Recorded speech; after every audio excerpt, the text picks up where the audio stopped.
Hello guys, मेरा नाम है शुभ पाठक और मैं क्लास 12th में पढ़ता हूँ।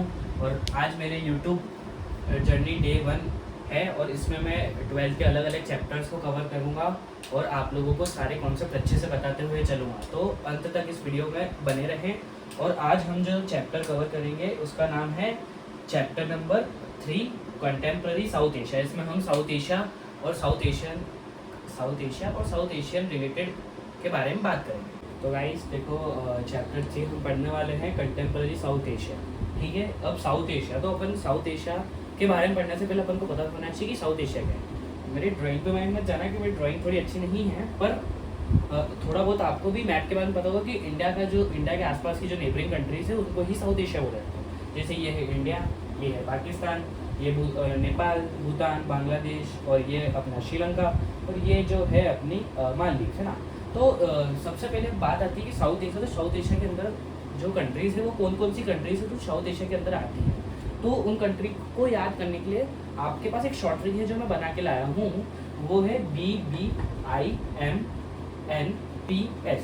BBIMNPS है ना। इसका मतलब बांग्लादेश, भूटान, इंडिया, मालदीव्स, नेपाल, पाकिस्तान और श्रीलंका है ना। ये 7 कंट्रीज है जो साउथ एशिया के अंदर आती है, जिसकी पॉलिटिकल हिस्ट्री के बारे में अपन को आज इस वीडियो में पढ़ना है।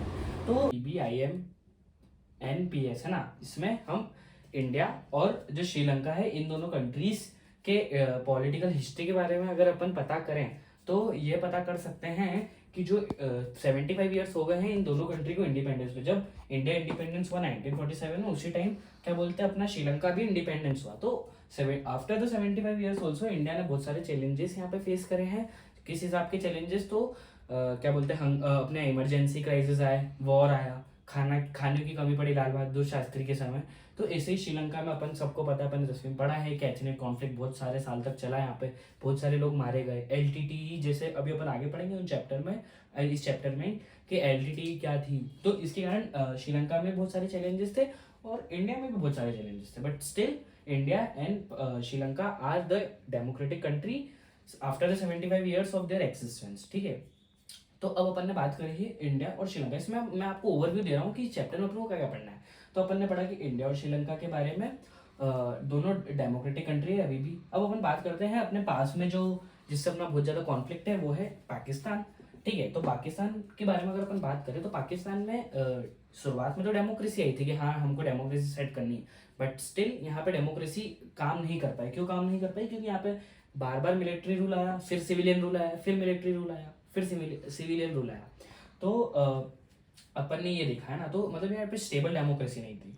बट ये डेमोक्रेसी स्टेब्लिश करने का ट्राई कर रहे थे। यहाँ पे बहुत सारे मूवमेंट हुए। फिर अपन एक मूवमेंट के बारे में पढ़ेंगे कि क्रिएशन ऑफ बांग्लादेश, जो पहले ईस्ट पाकिस्तान था। अपन आगे पढ़ेंगे चैप्टर में और अच्छे से पढ़ेंगे, उस टाइम में आपको और अच्छे से समझाऊंगा इन चीज़ों को। तो अभी अपन पढ़ रहे हैं कि बांग्लादेश में भी क्या था, सिविलियन रूल, फिर मिलिट्री रूल, सिविलियन रूल, फिर मिलिट्री रूल। अपन पढ़ेंगे आगे चैप्टर में कि कैसे आया मिलिट्री, क्या आया सिविलियन रूल। बस अभी मैं आपको ओवरव्यू देना चाहता हूँ इस चैप्टर का कि अपन क्या क्या पढ़ेंगे। फिर अपन बात करते हैं नेपाल की, कि नेपाल पहले मोनार्की था, बट 2006 में नेपाल ने मोनार्की को हटाया और डेमोक्रेसी स्टैब्लिश करी। फिर अपन भूटान और मालदीव के बारे में पढ़ेंगे। ये दोनों बहुत छोटे छोटे देश हैं, ये लैंडलॉक कंट्री, यहाँ पे अभी भी मोनार्की है, बट यहाँ पे 2010 के बाद से क्या बोलते हैं मल्टी पार्टी डेमोक्रेसी है। मतलब मल्टी पार्टी डेमोक्रेसी मतलब यहाँ पे मोनार्की तो है, बट मल्टी पार्टी को इलेक्शन दे रखा है कि आप अपनी गवर्नमेंट यहाँ पे सेट कर सकते हैं। फाइनल रूल तो क्या बोलते हैं मोनार्क का है, बट स्टिल यहाँ पे मल्टी पार्टी डेमोक्रेसी फॉलो होती है या मल्टी पार्टी डेमोक्रेसी यहाँ पे चलती है। ठीक है, और मतलब मल्टी पार्टीज यहाँ पे फाइट करती है। फिर अपन पढ़ेंगे मालदीव्स। तो मालदीव्स क्या था, 1968 तक पार्ट था सल्तनत का। ठीक है, ये जैसे ये 1947 में यहाँ पर वो मिला हमको इंडिपेंडेंस, इनको मिला 1968 में। 1968 में नई कंट्री बन के आई और इस कंट्री की इंडिया ने बहुत हेल्प करी। अपन आगे वाले आने वाले चैप्टर में इसके बारे में जरूर पढ़ेंगे कि इंडिया ने मालदीव्स की कैसे हेल्प करी। मानना। तो गाइस, हम military and democracy in Pakistan की बात करें, और जैसा अपन अभी चैप्टर में बात कर रहे थे कि अपन साउथ एशियन कंट्रीज के बारे में बात करेंगे, उनकी पॉलिटिकल हिस्ट्री के बारे में बात करेंगे। तो सबसे पहले अपना पड़ोसी, अपना आपको ही पता है वो तो कि पाकिस्तान, जिससे अपने बहुत अच्छे रिलेशन नहीं हैं रिसेंट टाइम से, पहले भी नहीं थे। तो अपन उनकी मिलिट्री एंड डेमोक्रेसी के हिस्ट्री के बारे में पढ़ेंगे। अब मैंने जैसे आपको अभी शुरुआत के चैप्टर में ओवरव्यू दिया था कि यहाँ पे जो डेमोक्रेसी थी फेल हुई थी। बार बार यहाँ पे कैसे रूल आ रहे थे, किन के रूल आ रहे थे, मिलिट्री रूल, फिर सिविलियन रूल। तो अपन अब पढ़ने वाले कि क्या मिलिट्री रूल थे, क्या सिविलियन रूल थे ना। तो क्या बोलते हैं, हम अभी बात करेंगे कि 1956 है ना। तो 1956 में यहाँ पे क्या हुआ था, 1956 में यहाँ पे बना था कॉन्स्टिट्यूशन, ठीक है। मेरी राइटिंग इतनी अच्छी नहीं है तो माइंड मत करना, बट 1956 में यहाँ पे बना कॉन्स्टिट्यूशन। तो अब यहाँ की जो कॉन्स्टिट्यूशन है वहाँ पे बोला गया था, मतलब उस कॉन्स्टिट्यूशन लिखा गया था कि हमको एक डेमोक्रेटिक चाहिए, हमको एक डेमोक्रेटिक गवर्नमेंट चाहिए और हमको एक डेमोक्रेसी चाहिए। तो उस हिसाब से लोगों को लगा कि यहाँ पे डेमोक्रेसी स्टैब्लिश हुई। बट क्या हुआ, 1958 में यहाँ पर क्या बोलते हैं, जनरल आयूब खान, ठीक है, जनरल आयूब खान, ये वर्ड आपको याद रखना है क्योंकि ये यहाँ के पहले मिलिट्री जनरल थे। ये कैसे मिलिट्री जनरल थे, क्योंकि जब 1948 से 49 के 49 का वॉर हुआ था तो इनका बहुत बढ़िया, मतलब बहुत पावर इनकी बढ़ी है, सब मिलिट्री ग्रुप ये बहुत ज़्यादा पावरफुल हुए, क्योंकि 1948 से इनका इंडिया में युद्ध हुआ था। तो इन्होंने क्या करा, जैसे ही यहाँ पे कॉन्स्टिट्यूशन कब बना, 1956 में, तो जैसे ही 1956 में कॉन्स्टिट्यूशन बना और 2 साल बाद इनने आके जो पावर है उठा लिया, पावर को हड़प लिया कि डेमोक्रेटिक तो हमको बनना था, पर यहाँ पे जनरल आ गए। कौन आ गया, मिलिट्री जनरल आयूब खान, ठीक है। तो अपन आयूब खान यहाँ पे आया 1958 में, और उसने क्या करा, फर्जी का इलेक्शन करवा के अपने आप को क्या बोलते हैं, इलेक्ट करवा दिया। कैसे, as a president of a country. फिर क्या हुआ, यहाँ पे 1958 से बहुत सालों तक उसने रूल करा। कब तक रूल करा उसने, समथिंग 1969 में, राइटिंग इतनी अच्छी नहीं है बट वो। तो अभी हमने पढ़ रहे थे कि यहाँ पे 1958 में जनरल आयूब खान का रूल बना, ठीक है।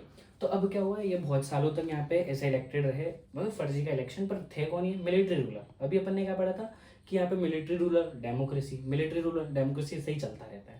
तो अभी अपन पढ़ेंगे कि इनका जो रूल था जनरल आयूब खान, ये वर्ड आपको याद रखना है कि जनरल आयूब खान यहाँ के पहले वो बने थे, ऐसा मिलिट्री डिक्टेटर, यहाँ पे आके उन्होंने रूल किया था। फिर 1969 में 1969 में है ना, यहाँ 1958 से 1969 तक इनका चला। फिर उसके बाद क्या हुआ, यहाँ की जो अपनी यहाँ की जो जनता थी, यहाँ के जो लोग थे, वो इनसे थोड़े नाराज होने लगे। क्यों नाराज होने, तो हमको पता है कि यहाँ पे 1965 में इंडिया और पाकिस्तान का वॉर हुआ था, सबको पता है, इंडो पाकिस्तान वॉर।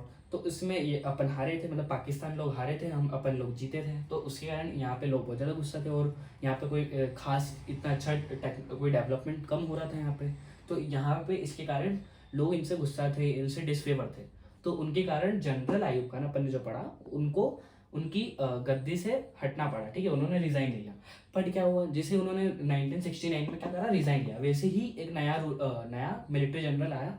उसने अपॉर्चुनिटी देखी कि हाँ चलो भाई ये हट चुका है, तो अब हम आ जाते हैं। तो 1969 में वापस से एक और मिलिट्री रूलर आया। कौन मिलिट्री रूलर आया, 1969 में आया second military ruler, general Yahya Khan, है ना। आपको ये वर्ड भी याद रखना है कि जनरल याया खान जो हमारे यहाँ का सेकेंड, उनके यहाँ का सेकेंड मिलिट्री जनरल आया। कब आया, 1969 में, जैसे ही हाँ। तो अपन क्या देख रहे थे, यहाँ पे बार बार मिलिट्री रूल आ रहा था, फिर बार बार डेमोक्रेटिक आ रहा था। अब मिलिट्री रूलर्स जो अपने आपको डिफेंड कर रहे थे कि यहाँ पे डेमोक्रेसी क्यों नहीं होनी चाहिए, तो वो इसलिए डिफेंड कर रहे थे क्योंकि उनको लग रहा था कि उनकी जो सिक्योरिटी उस पर थ्रेट हो सकता है। थ्रेट मतलब क्या बोलते, दिक्कत हो सकती है, क्या पता इंडिया कभी भी अटैक कर दे। तो उसके उस डर के कारण इन लोगों ने कभी डेमोक्रेसी स्टैब्लिश नहीं की, ठीक है। अब अपने यहाँ के कुछ जो देश है जो अपने आपको बोलते हैं, जैसे यूएस है, जो अपने आपको डेमोक्रेटिक स्टेट बोलते हैं, ठीक है। अब अपन को समझ आएगा कि वो जो डेमोक्रेटिक स्टेट है, वो जब तक उनका इंटरेस्ट है, जब तक ही डेमोक्रेटिक वो चाहते हैं ना।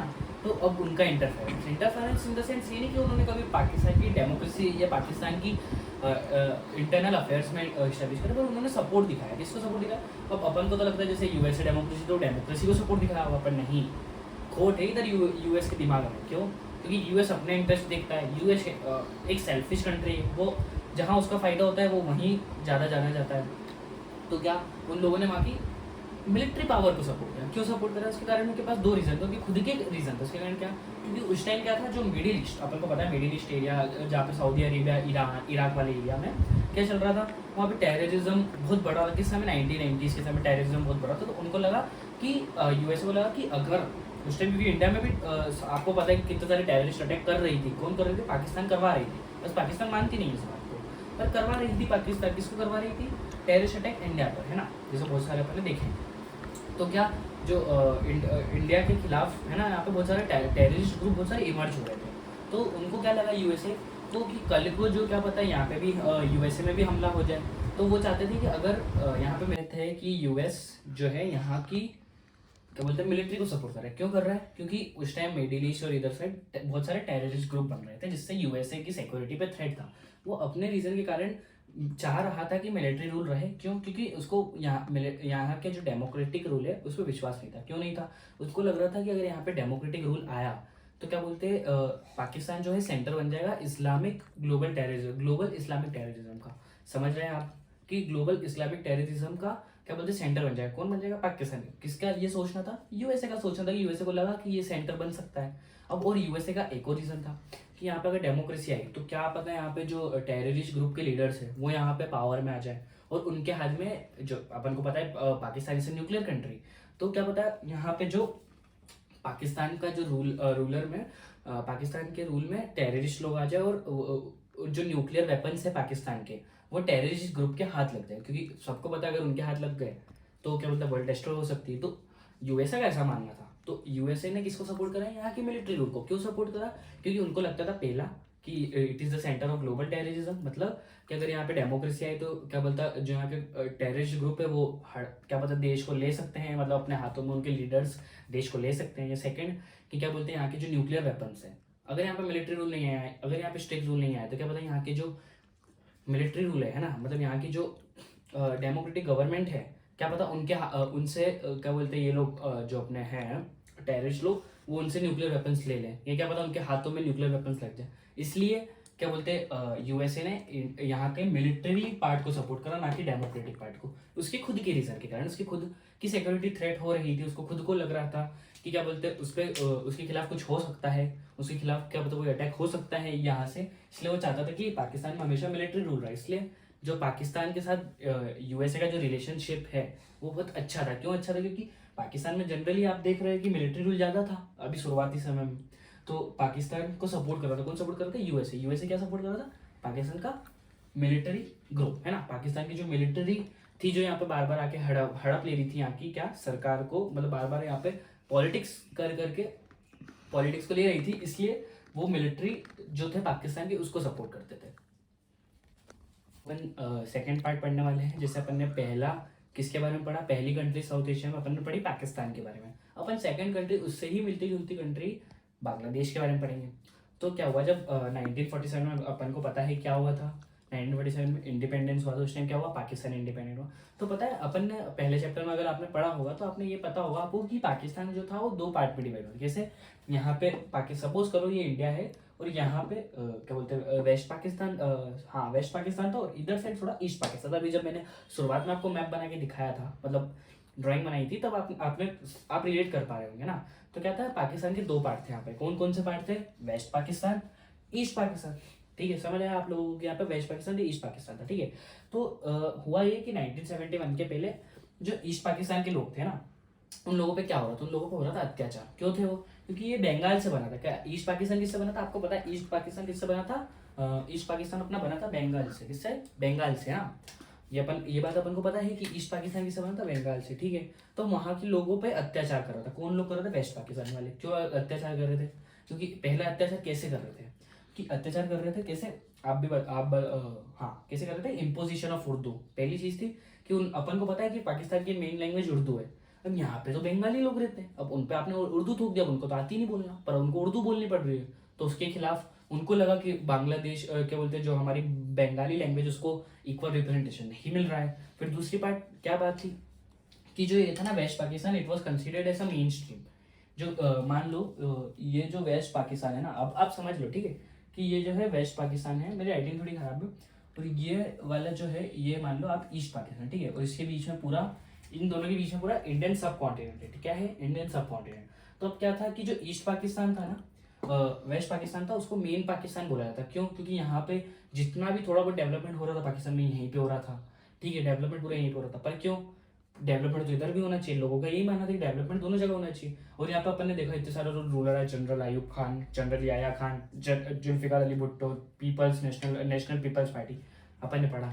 तो अपन ने क्या देखा, वो सब वेस्ट पाकिस्तान से है। तो यहाँ की जो पॉलिटिक्स थी वहाँ पे भी वेस्ट पाकिस्तान डोमिनेट करता था। अब इसके खिलाफ यहाँ के लोगों का क्या दिक्कत थी, क्योंकि यहाँ पे क्या था, एग्रीकल्चर बहुत ज्यादा फर्टाइल था। अपन को पता है बांग्लादेश के समय, बांग्लादेश की जगह पर यहाँ पे जहाँ पे इंडियन है, इंडिया का वेस्ट बंगाल है, वहाँ पे ये बहुत ज्यादा प्रोडक्टिव था एग्रीकल्चर। तो यहाँ से बहुत सारे रिसोर्सेज यहाँ जा रहे थे, कहाँ जा रहे थे, ईस्ट।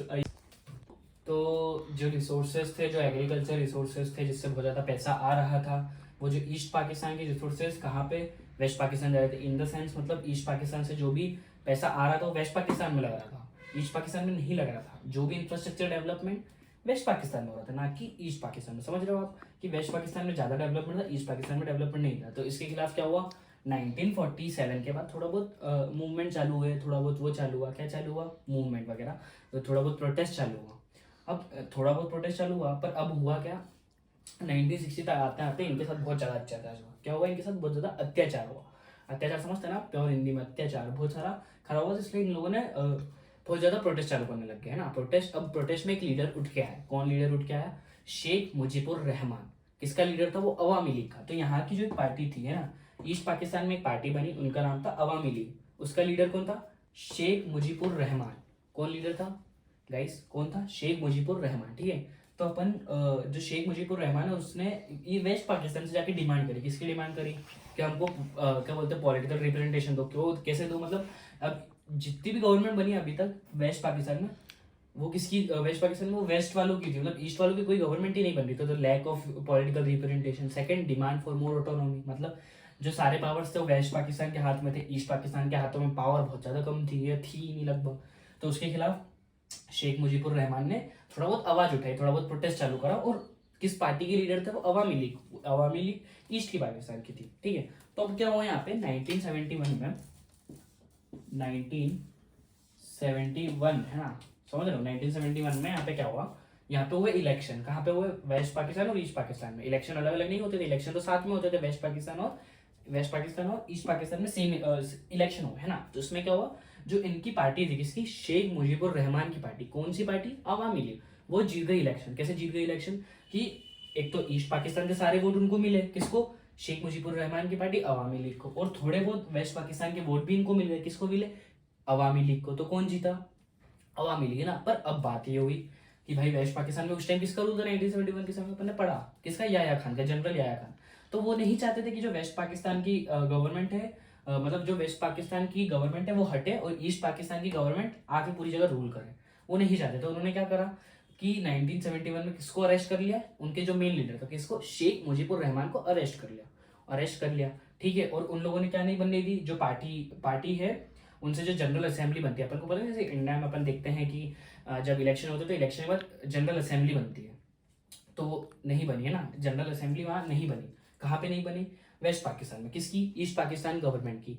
तो क्या करा इन लोगों ने बोला कि अब इनको अरेस्ट कर दिया। किसको, 1971 में शेख मुजीबुर रहमान, है ना, शेख मुजीबुर रहमान को अरेस्ट कर दिया। किसने अरेस्ट कर दिया, जनरल याया खान ने। अब जनरल याया खान ने यहाँ से, समझ लो आप, यहाँ से यहाँ पे आर्मी भेजी। क्यों आर्मी भेजी, क्योंकि लोग तो गुस्सा होंगे ही ना कि उनका जो मेन लीडर था, एक तो आपने इलेक्शन में हमारे साथ चीटिंग करी, हमको हमारी गवर्नमेंट नहीं बनाने दे रहे हो आप, और दूसरा आप लोगों ने क्या करा, यहाँ पर हमारे लीडर को भी उठा लिया। तो यहाँ पे बहुत ज्यादा रिवोल्यूशन हुआ। अब जो वेस्ट पाकिस्तान ने अपनी आर्मी का भेजी ईस्ट पाकिस्तान में, क्यों अपनी आर्मी भेजी, उन लोगों ने भेजी कि इसको वॉयलेंटली रिप्रेस करो ना, मेरे वर्ड सब अच्छे से सुनो, वॉयलेंटली सरप्रेस करो, मतलब मार धाड़ करके इन लोगों को चुप करा दो, ताकि ये लोग वापस आवाज कभी नहीं उठा पाए। तो इन लोगों ने बहुत लोगों का मारा, हजारों लोग मरे। ठीक है, बहुत ज्यादा ह्यूमन राइट वॉल्यूशन हुआ। ह्यूमन राइट वॉल्यूशन अपन को पता है क्या होता है, कि जो लोगों की लाइफ एक ह्यूमन राइट है ना, उसको आप ऐसा थ्रेट नहीं कर सकते हो बिना कोई रीजन के। तो इन लोगों ने आके यहाँ पे लोग मारे। तो अब क्या हुआ, यहाँ के जो लोग थे, ठीक है, मान लो यहाँ पे जो प्रोटेस्टर्स थे बहुत सारे, अब वो सब भाग के इंडिया आ गए, वो सब भागकर इंडिया आ गए। ठीक है, आपको थोड़ा बहुत दिख रहा होगा कि ये यहाँ के जो रेफ्यूजी थे वो इंडिया आ गए, है ना। तो वो लोग इंडिया आ गए, तो इंडिया में क्या हुआ, रेफ्यूजी क्राइसिस आ गई। क्या आ गया, refugee crisis. What do you mean by refugee crisis, कि बहुत ज्यादा रेफ्यूजी बढ़ गए इंडिया में। तो अब उनका खाना, उनका पीना, उनका एक्सपेंडिचर, सब किसको करना, एक्सपेंडिचर मतलब उनका जो रहन सहन का जितना भी खर्चा हुआ इंडियन गवर्नमेंट को करना पड़ा। तो इसलिए क्या करा इंडियन गवर्नमेंट ने, यहाँ पे जो प्रोटेस्ट उठ रहे थे ईस्ट पाकिस्तान में, किसके लिए, ऑटोनॉमी के लिए और पॉलिटिकल रिप्रेजेंटेशन के लिए, किसने सपोर्ट करा, इंडिया ने। किसको सपोर्ट करा, ईस्ट पाकिस्तान को। कैसे, अब दो तरीकों से सपोर्ट करा, फाइनेंशियली और मिलिटरीली। अब फाइनेंशियली मतलब यहाँ पे उन्होंने पैसे भेजे, जो ईस्ट पाकिस्तान की जो गवर्नमेंट थी अवामी लीग है ना, पर उनके लीडर तो यहाँ पे थे, पर थोड़े बहुत जो लीडर यहाँ पे थे जो प्रोटेस्ट कर रहे थे उनको पैसे भेजे कि आप और अच्छे मतलब और अच्छे से प्रोटेस्ट कर पाओ, और अपनी मिलिट्री भेजी। क्यों मिलिट्री भेजी? क्योंकि देखो ये गलत था कि उन लोगों ने अपनी मिलिट्री कैसे उन लोगों ने अपनी मिलिट्री भेजी 1971 में, इंडियन गवर्नमेंट ने यहाँ से अपनी मिलिट्री ईस्ट पाकिस्तान में भेजी, और जो वेस्ट पाकिस्तान से जो मिलिट्री आई थी उनसे लड़ने के लिए। क्यों भेजी? क्योंकि वो चाहते थे कि ईस्ट पाकिस्तान का क्रिएशन हो जाए, है ना, ईस्ट पाकिस्तान का क्रिएशन हो जाए, क्योंकि ईस्ट पाकिस्तान के कारण यहाँ इंडिया में बहुत ज्यादा रेफ्यूजी क्राइसिस आ रही थी। तो इंडिया ने क्या करा, इंटरनल अफेयर में क्या बोलते घुसी वो, है ना, इंडिया ने इंटरनल अफेयर में घुसने की कोशिश करी। उसके कारण क्या वो पाकिस्तान गुस्सा हो गया, बोला कि हम हमारा सॉल्व कर लेंगे, आप क्यों बीच में आ रहे हो, आपको क्या दिक्कत हो रही है, आप क्यों बीच में आ रहे हो। तो वेस्ट पाकिस्तान ने क्या करा, वेस्ट पाकिस्तान ने यहाँ पे ट्रूप्स भेजना चालू करे। उन्होंने क्या करा, इंडिया से युद्ध करा। तो 1971 में क्या हुआ, इंडो पाक वॉर, अपन को पता है 1971 का इंडो पाक वॉर। अब क्या हुआ उस वॉर के अंदर, तो अपन सबको पता है कि इंडिया हमेशा लगभग जीती जाता है, हमेशा जीती जाता है। तो 1971 में भी हिस्टोरिक विन मिली इंडिया को। कैसे? क्योंकि इंडिया एक तरफा जीता यहाँ पे। आपको मतलब एक फैक्ट बता दूं मैं, यहाँ पे 93,000 सोल्जर्स जो वेस्ट पाकिस्तान से उठ के ईस्ट पाकिस्तान में जो लड़ रहे थे, उन लोगों ने सरेंडर करा किसको, इंडियन आर्मी को, और इंडिया जीत गई, है ना, इंडिया वॉर जीत गई। तो अब क्या हुआ, जो वेस्ट पाकिस्तान था वो ईस्ट पाकिस्तान को खो गया। ईस्ट पाकिस्तान को खो दिया मतलब यहाँ पे क्या बना, ईस्ट पाकिस्तान टूट गया वेस्ट पाकिस्तान से, और क्या बना, अपने क्या बना, बांग्लादेश बना। ठीक है, तो 1971 में क्या हुआ, बांग्लादेश का फॉर्मेशन। अब जो ये ईस्ट पाकिस्तान है, ईस्ट पाकिस्तान अब ये बन गया बांग्लादेश, है ना, क्या बन गया, बांग्लादेश, ठीक है, ईस्ट 1971 में बांग्लादेश बना। अब बताओ, कोई कंट्री कभी इंडिपेंडेंट होती है तो सबसे पहले क्या करती है? जैसे अपनी इंडिया 1947 में इंडिपेंडेंट हुई, तो इंडिया ने क्या करा, सबसे पहले उनका क्या काम था, उन्होंने कॉन्स्टिट्यूएंट असेंबली बनाई और उससे कॉन्स्टिट्यूशन बनाने की कोशिश करी। तो इन लोगों ने भी सेम, बांग्लादेश ने कॉन्स्टिट्यूशन बनाने की कोशिश करी, है ना। तो उन्होंने अपने कॉन्स्टिट्यूशन में मेन प्रिंसिपल, इंडिया वाले जो प्रिंसिपल्स थे उसको रखा। कैसे, कौन से प्रिंसिपल्स? पहला प्रिंसिपल डेमोक्रेसी, दूसरा प्रिंसिपल सेक्युलरिज्म, और तीसरा सोशलिज्म। तीनों इंडियन कॉन्स्टिट्यूशन का पार्ट है। तो इन लोगों ने भी, बांग्लादेश वालों ने भी इंडिया की थोड़ी बहुत कॉपी करी और थोड़ा बहुत अपना डेमोक्रेटिक गवर्नमेंट। अब बताओ मेरे को आप कि यहाँ का लीडर, यहाँ का जो है 1971 के बाद यहाँ का प्रेसिडेंट कौन होगा? ऑफकोर्स जो यहाँ का बहुत ज्यादा पॉपुलर लीडर था जो वेस्ट पाकिस्तान ने जिसको अरेस्ट कर रखा था, कौन था? शेख मुजीबुर रहमान। वो यहाँ के क्या बने, प्रेसिडेंट बने, और उनकी जो पार्टी है उन लोगों ने अपने यहाँ पे गवर्नमेंट फॉर्म करी। अब क्या हुआ, 1971 में बांग्लादेश में आ गई पावर, किसके हाथ में आ गई? शेख मुजीबुर रहमान। अब किसी के हाथ में पावर आई और इतनी ज्यादा पावर आ गई अचानक से, तो वो उनको हो गया लालच, किसको? शेख मुजीबुर रहमान को। उन्होंने क्या करा, कॉन्स्टिट्यूशन अमेंडमेंट करने की कोशिश करी। उन्होंने बोला अब ये पावर मेरे पास ही रहनी चाहिए। एक तो पहले वो लड़ रहे थे इसके खिलाफ कि पावर जनरल याया खान के हाथ में कैसे है, वेस्ट पाकिस्तान के हाथ में कैसे, पर जब उनको खुद को पावर मिली तो वो भी वैसे ही करने लग गए। कैसे करने लग गए? वो भी एक मिलिट्री टाइप रूल करने लग गए। उन्होंने बोला कि अब काश मेरे पास ही पावर हो। तो उन्होंने क्या करा, जो 1971 में कॉन्स्टिट्यूशन बना उसको अमेंड करने की कोशिश करी। कब अमेंड करने की कोशिश करी? 1975 में उन्होंने कॉन्स्टिट्यूशन अमेंड करने की कोशिश करी। उन्होंने क्या बोला कि पार्लियामेंट्री फॉर्म ऑफ सिस्टम था जो इंडिया में था। इंडिया में पार्लियामेंट्री फॉर्म ऑफ सिस्टम मतलब कि बोलते हैं पार्लियामेंट, प्रेसिडेंट है वो नॉमिनल पावर है प्रेसिडेंट के पास, और प्राइम मिनिस्टर के पास ज्यादा पावर है। ठीक है, तो इन लोगों ने क्या करा, प्रेसिडेंट कौन था? शेख मुजीबुर रहमान। तो इन्होंने क्या करा, प्रेसिडेंट फॉर्म हो, मतलब प्रेसिडेंट जो शेख मुजीबुर रहमान है उसकी पावर और ज्यादा बढ़ा दी, उसकी पावर और ज्यादा बढ़ा दी। तो उसके कारण क्या हुआ, अब प्रोटेस्ट हो गया, बोले कि भाई हम तो इधर डेमोक्रेसी के लिए लड़े, आपको हमने आपको सपोर्ट करा, पर आप तो क्या बोलते हैं वो निकले, धोखेबाज निकले। और उन्होंने क्या करा, एक और चीज, आवामी लीग के अलावा सारी पार्टी हटा दी। उन्होंने एक तो बोला कि हमको डेमोक्रेसी स्टैब्लिश करनी, और एक जगह उन लोगों ने सब हटा दिया। उन्होंने फिर से मिलिट्री रूल लाने की कोशिश करी, उनको खुद को हाथ में पावर आई तो वो ग्रीडी बन गए, ग्रीडी मतलब लालच आ गया उनके। ठीक है, समझ आया आपको? तो क्या हुआ 1975 में जब मिलिट्री आई यहाँ पे, उन्होंने बोला कि एक तो हम इतना लड़े, है ना, हम लोग आपके लिए इतना ज्यादा लड़े और आप क्या कर रहे हो, ये आप ये रूल कैसे ला सकते हो ना। तो 1971 में मिलिट्री, फिर से एक मिलिट्री रूल आया। जैसे वहाँ पे वेस्ट पाकिस्तान में मिलिट्री रूलर था, यहाँ पे ईस्ट पाकिस्तान बांग्लादेश में जब है तो क्या बोलते हैं, कौन आया, मिलिट्री रूलर आया। कौन सा मिलिट्री रूलर आया यहाँ पे? जिया उर रहमान ने आके क्या करा आपको पता है? 1975 में वो आया और उसने असेसिनेट करा। किसको असेसिनेट? मतलब उसको मार दिया गोली से। किसको? शेख मुजीबुर रहमान को मार दिया उन्होंने। किसने मारा? जियाउर रहमान, जो एक मिलिट्री डिक्टेटर था, मिलिट्री जनरल था। अब क्या हुआ, अब 1975 में वो आया। अब उसने क्या करा, 1979 में इलेक्शन करवाया। जैसे वेस्ट पाकिस्तान जैसा सेम समझ पा रहे हो ना आपकी, जैसे पाकिस्तान में बिन फर्जी के इलेक्शन होते हैं, वैसे इलेक्शन किसने करवाए?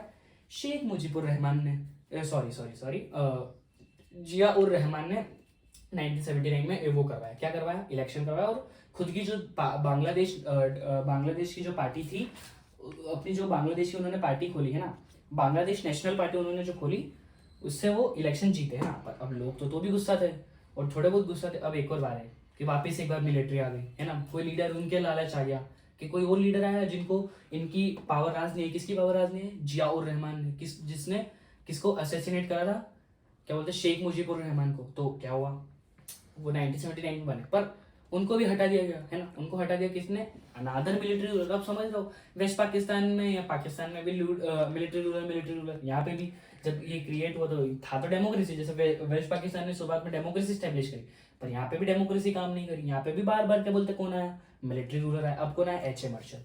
अब बात हुई अब यहाँ के लोग कि पहले तो हम 1971 का वॉर लड़े, इतना हमारे लोग मरे है ना। हम लोग किसके लिए लड़े? डेमोक्रेसी के लिए, हमारी स्वतंत्रता के लिए, सोवर्जिनिटी के लिए। सोवर्जिनिटी मतलब खुद का रूल के लिए, और मतलब अच्छे से हम रूल कर पाए, समझ लो। अब फिर तो तुम बार बार वापस से जो पाकिस्तान में हो रहा था, याया खान आ रहा था, बार बार मिलिट्री रूल आ रहा था, वैसे ही आप इधर भी यही हो रहा है कि 1979 में जियाउर रहमान को हटा दिया गया, और कौन आया? एच.एम. अर्शद। कौन आया? एच.एम. अर्शद, नया रूलर आया ना। तब उसके खिलाफ जो थे स्टूडेंट्स, वहाँ के जो युवा लोग थे, उन लोगों ने बहुत ज्यादा प्रोटेस्ट करा। किसके खिलाफ प्रोटेस्ट करा? एच.एम. अर्शद के खिलाफ। तो एच.एम. अर्शद को लगा कि हम इनको थोड़ी पावर दे देंगे, मतलब इनको थोड़ी पॉलिटिकल फ्रीडम दे देंगे। Political freedom in the sense कि वो कुछ बोल सकते, कि उन्होंने पूरा मिलिट्री रूल आ गया था ना यहाँ पे। क्या हुआ 1975 में? सारी पार्टी बंद हो गई, और क्या है, पार्लियामेंट्री फॉर्म, मतलब प्रेसिडेंट यहाँ पे पावरफुल बन गया। तो उन्होंने बोला कि थोड़ा बहुत, हाँ आपको दे देते हैं हम राइट, थोड़ा बहुत आप बोल सकते हो हमारे खिलाफ। पर लोग उससे नहीं माने। लोग बोले हमको चाहिए डेमोक्रेसी, हमको डेमोक्रेसी से, डेमोक्रेसी के अलावा कुछ नहीं चाहिए। तो क्या हुआ 1990s में, 1990s में यहाँ पे क्या हुआ, बहुत ज्यादा प्रोटेस्ट चालू हो गया। तो उसके कारण एच.एम. अर्शद को हटना पड़ा। एच.एम. अर्शद को हटना पड़ा। तो जब 1990s में एच.एम. अर्शद हटा, तो एच.एम. अर्शद के हटने के बाद यहाँ पे आ गई डेमोक्रेसी। यहाँ पे क्या आ गई? Democracy, multi party democracy system 1990 से। जब से एच.एम. अर्शद हटा, वहां से मल्टी पार्टी डेमोक्रेसी आई। और जो मल्टी पार्टी डेमोक्रेसी आई ना, वो अभी तक चल रही है। जैसे पाकिस्तान में 2008 के बाद मल्टी पार्टी चल रही है। अपने यहाँ क्या हुआ, मतलब इनके यहाँ क्या हुआ, बांग्लादेश में 1990s के बाद से यहाँ पे क्या आ गया, मल्टी पार्टी डेमोक्रेसी आ गया, डेमोक्रेसी आ गया। पर उसके पहले क्या था, 1970s के पहले कि बार बार यहाँ पे कौन आ रहे थे? Military generals. पर 1990s के बाद इन्होंने भी क्या एस्टेब्लिश कर दी? डेमोक्रेसी एस्टेब्लिश कर दी, डेमोक्रेसी। तो अपन ने जहां तक चैप्टर पढ़ा है, अभी अपन ने दो कंट्रीज के बारे में बात करी। किसके बारे में? पाकिस्तान और बांग्लादेश के बारे में। ये दोनों कंट्री साउथ एशिया का पार्ट है। अब ऐसे 7 कंट्रीज है साउथ एशिया में। तो अपन धीरे धीरे बहुत सारे ऐसे टॉपिक्स में उनकी हिस्ट्री कवर करेंगे। जैसे पॉलिटिकल हिस्ट्री, अपन पॉलिटिक्स पढ़ रहे हैं तो पॉलिटिकल हिस्ट्री कवर करेंगे। अब जो दो अपन ने पढ़े किसके बारे में? पाकिस्तान, बांग्लादेश। अब हम किसके बारे में पढ़ेंगे? अब हम पढ़ेंगे monarchy and democracy in Nepal, मतलब नेपाल की पॉलिटिकल हिस्ट्री के बारे में बात करेंगे। तो अब जब 1947 है ना, 1947 के समय आपको भी ये पता है ना, कि इंडिया का पार्ट था नेपाल। बट क्या हुआ, नेपाल हटा, है ना, नेपाल हटा। पर उसके पहले क्या था, नेपाल एक हिंदू किंगडम था। क्या था? हिंदू किंगडम, मतलब यहाँ पे एक राजा रूल करता था। तो जब ये खुद से ये लोग अलग हुए है ना, तब इन लोगों को क्या था, इन लोगों ने बोला कि हम मोनार्की ही सेट रखेंगे, जो हमारा राजा रूल कर रहा था हम वही रूल करेंगे ना। ये थोड़ा अलग था, ये मोनार्कियल था। अभी बहुत सालों तक मोनार्की रहा। जब इंडिपेंडेंस हुआ उसके बहुत सालों तक मोनार्की रहा। कौन मोनार्की था? नेपाल। कौन? नेपाल, है ना। नेपाल बहुत सालों तक मोनार्की था। तो क्या हुआ, अब यहाँ के जो लोग थे ना, यहाँ के जो लोग थे वो चाहते थे कि एटलीस्ट अगर आप मोनार्की रख रहे हो तो हमको थोड़ा बहुत एटलीस्ट राइट्स दे दो कि हम बोल पाए, थोड़ी बहुत गवर्नमेंट में ओपननेस लाओ कि अगर आप काम नहीं करो तो हम आपको क्रिटिसाइज तो एटलीस्ट करें, है ना। तो ये थोड़ी बहुत डेमोक्रेसी की मांग करने लगे थे लोग, ठीक है। अब क्या हुआ, अब किंग था इस चीज के खिलाफ कि उन्होंने बोला कि अगर डेमोक्रेटिक मूवमेंट अगर हमारे यहाँ हुआ तो हम तो भैया तबाही कर देंगे, ऐसा मतलब इन द सेंस तबाही कर देंगे। तो इनने किंग ने अपनी आर्मी के साथ जो जितने भी थोड़े बहुत मूवमेंट्स हो रहे थे, मूवमेंट मतलब थोड़े बहुत जो क्रिटिसाइज करना था गवर्नमेंट को, ये थोड़ा बहुत जो थोड़ी बहुत ऑटोनॉमी की मांग कर रहे थे 1990s के पहले, उसको सप्रेस कर दिया। किसने सप्रेस करा? किंग अपनी आर्मी की हेल्प से। पर क्या हुआ, यहाँ पे 1990 का समय आया। अब 1990 के समय तक आते आते लोग जो थे किंग से बहुत ज्यादा गुस्सा थे। किससे गुस्सा था? किंग से। किंग से बहुत ज्यादा गुस्सा थे। तो क्या हुआ, 1990s में यहाँ पे बहुत सारे प्रो डेमोक्रेटिक मूवमेंट हुआ। अब बहुत ज्यादा डेमोक्रेसी हुआ उस टाइम तो आर्मी भी नहीं रोक पाई इन लोगों को, कि बहुत ज्यादा मूवमेंट हुआ यहाँ पे डेमोक्रेटिक, मतलब हुआ है ना, बहुत ज्यादा मूवमेंट हुआ। तो क्या हुआ 1990s में बोला किंग ने कि अब किंग के हाथ में, तो देखो किंग तो ऐसा सोचा था कि अगर यहाँ पे डेमोक्रेसी आई तो उसके हाथ से पावर चल जाएगी। तो उसको पता था कि अगर डेमोक्रेसी स्टैब्लिश हो गई तो मेरी पावर चल जाएगी। तो अपन इसने क्या बोला कि अब देखो एटलीस्ट मेरी पावर कम हो जाएगी तो मुझे चलेगा। किंग ने सोचा कि उसकी पावर कम हो जाएगी तो चल जाएगा, और एटलीस्ट वो किंग तो रहेगा, है ना, एटलीस्ट वो किंग तो रहेगा। तो उसने क्या बोला कि 1990s में आप एक कॉन्स्टिट्यूशन बना लो, अब कॉन्स्टिट्यूशन बना लो, है ना। तो 1990s में क्या हुआ, नेपाल में कॉन्स्टिट्यूशन बना। क्या हुआ ना, नेपाल में कॉन्स्टिट्यूशन बना, जिससे मतलब किंग तो यहाँ का लीडर था ही, है ना। किंग ने बोला कि मैं मेरी पावर तो नहीं दूंगा आप लोगों को, थोड़ी बहुत पावर, पर आप लिमिट कर सकते हो मेरी पावर पर। तो उसने बोला कि डेमोक्रेटिक गवर्नमेंट यहाँ पे आ सकती है, गवर्नमेंट सेट हो सकती है, आप इलेक्शन से डेमोक्रेटिक गवर्नमेंट सेट कर सकते हो यहाँ पे, बट मैं किंग जो है वो किंग ही रहेगा, किंग की पावर नहीं हटने वाली, ऐसा किंग का मानना। तो 1990s में यहाँ पे क्या हुआ, कॉन्स्टिट्यूशन स्टैब्लिश हुआ, democratic government I, but monarchy नहीं हटी। मोनार्की मतलब किंग अभी भी था यहाँ पे, है ना। तो यहाँ पे मोनार्कियल कॉन्स्टिट्यूशन, तो अपन बोलते कॉन्स्टिट्यूशन मोनार्की थी यहाँ पे, है ना। अपन यहाँ पे बोल सकते हैं यहाँ पे कि कॉन्स्टिट्यूशनल मोनार्की थी, ठीक है। तो यहाँ पे 1990s में कॉन्स्टिट्यूशन बना और डेमोक्रेसी स्टैब्लिश हुई, मतलब मिनिमल डेमोक्रेसी, मतलब पूरा कंट्री डेमोक्रेटिक नहीं हुआ था क्योंकि मोनार्की और किंग अभी भी थे यहाँ पे, बट थोड़ी बहुत डेमोक्रेसी दे दी थी कि आप अपनी गवर्नमेंट इलेक्ट कर सकते हो, और कॉन्स्टिट्यूशन इनका बन गया था, है ना, कॉन्स्टिट्यूशन बन गया था। अब क्या हुआ कि 1990s में कॉन्स्टिट्यूशन बना, पर एक दिक्कत थी, लोगों को लगा कि डेमोक्रेसी आने से सब चीज़ें सुधर जाएगी यहाँ पे, एटलीस्ट उनके पास थोड़ी बहुत तो आएगी, थोड़ी बहुत तो वो लोग खुश हो पाएंगे, थोड़ा बहुत तो और ज़्यादा लिबरल होंगे लोग, ठीक है। पर दिक्कत क्या हुई यहाँ पे, जो यहाँ की जो डेमोक्रेटिक गवर्नमेंट थी वो बिल्कुल स्टेबल नहीं थी, मतलब वहाँ की जो डेमोक्रेटिक गवर्नमेंट वो अच्छी नहीं थी, है ना। आप समझ पा रहे हो, वहाँ की जो डेमोक्रेटिक गवर्नमेंट है वो बिल्कुल अच्छी, मतलब वहाँ पे नहीं काम कर रही थी, बहुत बार बार हिल रही थी, मतलब समझ रहे हो, मतलब अच्छा करियर नहीं था वहाँ की डेमोक्रेटिक गवर्नमेंट। तो उसके खिलाफ लोग तो भी बहुत ज़्यादा वो थे कि यार हमने डेमोक्रेसी स्टैब्लिश करी, हमको चाहिए थे थोड़े बहुत राइट्स वगैरह, हमारे एक्सपेक्टेशन पे तो डेमोक्रेटिक गवर्नमेंट उठ ही नहीं पाई। तो अब क्या हुआ, लोग जब डिससेटिस्फाइड थे ना, लोग जब डिससेटिस्फाइड थे तो क्या हुआ, 1990s के समय माओइस्ट लोग, है ना। अब माओइस्ट लोग क्या होते हैं, माओ से आप क्या समझते हो, माओ जेडोंग। तो जो माओ जेडोंग के वो थे फॉलोअर्स, या आप बोल सकते हो जो माओ जेडोंग की फिलोसफी से, मतलब सॉरी आप बोल सकते हो उनके आइडियोलॉजी से जो इंस्पायर लोग थे, उन लोगों का इन्फ्लुएंस बढ़ा यहाँ पे। किसका इन्फ्लुएंस बढ़ा, माओइस्ट लोगों का, माओइस्ट, है ना, जो माओ जेडोंग के लोग थे, मतलब उनके जो आइडियोलॉजी वाले लोग थे उनका जरूर बढ़ा, उनका क्या बढ़ा, उनका क्या बना, इन्फ्लुएंस बना, ठीक है। तो अब उन लोगों ने क्या करा, अब वो लोग ऐसा थे कि हटाओ किंग को, हटाओ डेमोक्रेटिक गवर्नमेंट को, हटा दो सब, क्या बोलते हैं, इन सबको हटा दो, हम नई गवर्नमेंट पूरी सेट करेंगे। क्या चाहते थे वो कि किंग को हटाओ, किंग मतलब एकदम वॉयलेंट हटाओ, समझ रहे हो, पीसफुल तो चाहते ही नहीं थे कोई रिवॉल्यूशन, वो चाहते थे कि मार धार करके गन वन चला वला कर इनको सबको हटा दो। तो जो किंग की आर्मी थी ना, उनसे बार बार ये माओइस्ट लोगों की लड़ाई हुई, लड़ाई कैसे हुई, वॉयलेंट लड़ाई हुई। तो क्या हुआ, नेपाल में वॉयलेंट लड़ाई चालू हो गई, जो माओइस्ट के सपोर्टर्स थे उनके खिलाफ क्या बोलते हैं, लड़ाई करने लग गए, किनके खिलाफ, किंग और किंग की आर्मी के खिलाफ। पर यहाँ पे कुछ लोग थे जो डेमोक्रेट्स थे, डेमोक्रेट्स मतलब जो डेमोक्रेसी को अभी भी, डेमोक्रेसी यहाँ पे खराब थी, पर लोग चाहते थे कि डेमोक्रेसी में चेंज आए, पर एटलीस्ट यहाँ पे डेमोक्रेसी रहे। तो क्या हुआ, यहाँ पे डेमोक्रेसी रहे उसके लिए इन लोगों ने बहुत ज़्यादा क्या हुआ, ट्रायंगुलर कॉन्फ्लिक्ट हुआ, ट्रायंगुलर कॉन्फ्लिक्ट, ठीक है। ट्रायंगुलर कॉन्फ्लिक्ट मतलब तीन लोगों के बीच में कॉन्फ्लिक्ट, किन किन लोगों के बीच में कॉन्फ्लिक्ट था, एक मोनार्की और उसकी आर्मी, किससे कॉन्फ्लिक्ट था उनका, माओइस्ट लोगों से, है ना, माओइस्ट और डेमोक्रेट से भी था कि हाँ डेमोक्रेसी ज़्यादा बढ़ गई तो किंग के लिए खतरा है, तो किंग से इनका भी था। अब जो माओइस्ट लोगों का था उनसे किंग से भी था, उनका डेमोक्रेट से था, डेमोक्रेट से भी था, क्यों था उनका डेमोक्रेट से, क्योंकि भैया आपने बोला कि डेमोक्रेसी गवर्नमेंट अच्छी है ना, डेमोक्रेटिक गवर्नमेंट बहुत ज़्यादा अच्छी है, पर यहाँ पे काम तो बिल्कुल नहीं कर पा रहे हो आप, तो डेमोक्रेट्स के खिलाफ थे, और डेमोक्रेसी भी इन दोनों के खिलाफ थी। आप बोल रहे थे कि हम पीसफुल प्रोटेस्ट करें तो बात है, पर आप पीसफुली नहीं कर रहे, तो माओइस्ट से एग्री नहीं कर रही थी। तो उसके कारण यहाँ पे क्या हो गया, क्या होता है, ट्रायंगुलर कॉन्फ्लिक्ट चला, और बहुत ज़्यादा अनस्टेबिलिटी तो बहुत ज़्यादा दिक्कत यहाँ पे आ गई। समझ रहे हो आप लोग, मेरी बातें अच्छे से सुनते हुए आ रहे हो तो आपको समझ आ रहा होगा, ठीक है। तब यहाँ पे क्या हुआ, इस डर से इन लोगों ने क्या करा, है ना, इस डर से क्या करा, 2002 में 2002 है ना, 2002 में क्या करा, किंग ने उनकी पावर जा रही थी, तो उस डर के कारण किंग ने, समझ रहे हो आप, उस डर के कारण किंग ने यहाँ पे जो डेमोक्रेटिक गवर्नमेंट जो 1990s में आई थी, अपन को पता है ना, यहाँ पे डेमोक्रेटिक गवर्नमेंट आई 1990s में, और पार्लियामेंट आई यहाँ पे, वो हटा दी। किसने हटा दी, किंग ने, 2002 में। अब किंग को लगा कि इनको हटा देंगे तो इनके जो मूवमेंट है, इनके मूवमेंट डेमोक्रेट्स और माओइस्ट के मूवमेंट थोड़े कम हो जाएंगे, वो हमसे डरेंगे, पर ऐसा नहीं हुआ। इसके बाद क्या हुआ, जो आम लोग थे जो इन दोनों के सपोर्ट में नहीं थे, तीनों के मतलब कोई सपोर्ट में नहीं थे, वो लोग आगे बोले कि हमको एटलीस्ट डेमोक्रेसी तो दो, तुम कौन हो, है ना, मतलब ऐसा उनका बोलने का मतलब समझ सकते हो ना। वो लोग चाहते थे कि उनको डेमोक्रेसी मिले, तो पूरा बहुत ज़्यादा मतलब बहुत ज़्यादा रिवॉल्यूशन हुआ, बहुत ज़्यादा प्रोटेस्ट हुए, बहुत ज़्यादा धरने हुआ। तो उसके कारण क्या करा, किंग को लगा कि फिर से लगा किंग को कि यार अब तो मेरी गद्दी जा सकती है ना, अब तो मेरी गद्दी जा सकती है। तो उसने क्या करा है ना, 2006 में वापस से पार्लियामेंट करा उन्होंने, पार्लियामेंट रिस्टोर करी। कब करी, 2006 में आकर वापस से पार्लियामेंट सॉरी क्या करी, 2006 में उन्होंने वापस से आकर पार्लियामेंट रिस्टोर करी।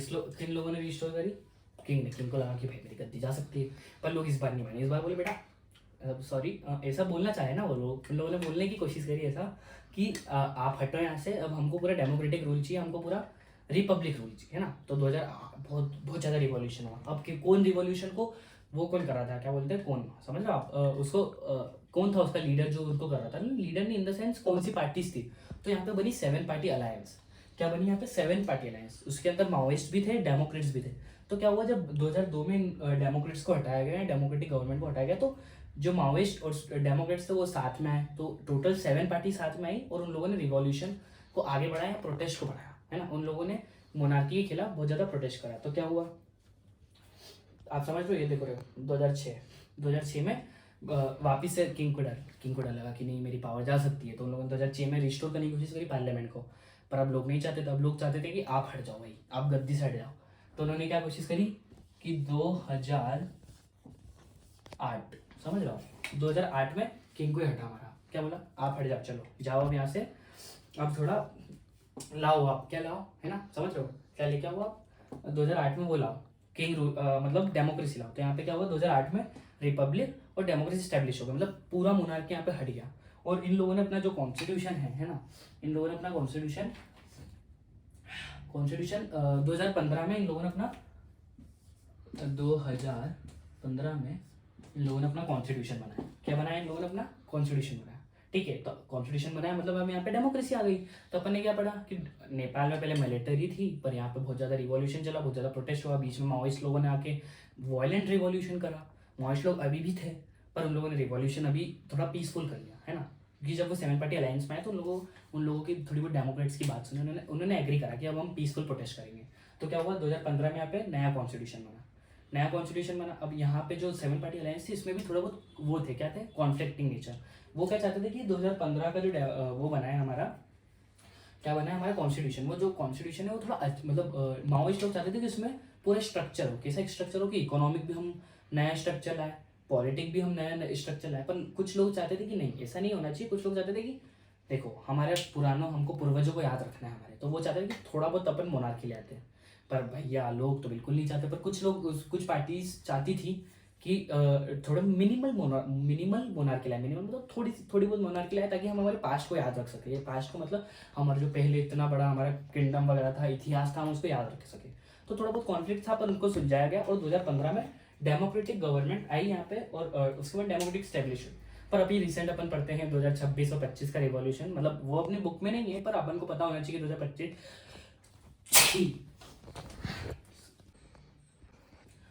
तो गाइस अपन ने 3 टॉपिक के बारे में अभी बात कर ली, बहुत अच्छे से मैंने आपको समझाने की कोशिश करी है। 3 टॉपिक मतलब 3 कंट्रीज के बारे में, नेपाल, बांग्लादेश, पाकिस्तान, इसकी हिस्ट्री पढ़ लिया। अब अपन को किसकी हिस्ट्री पढ़नी है, अब अपन को पढ़नी है श्रीलंका की हिस्ट्री।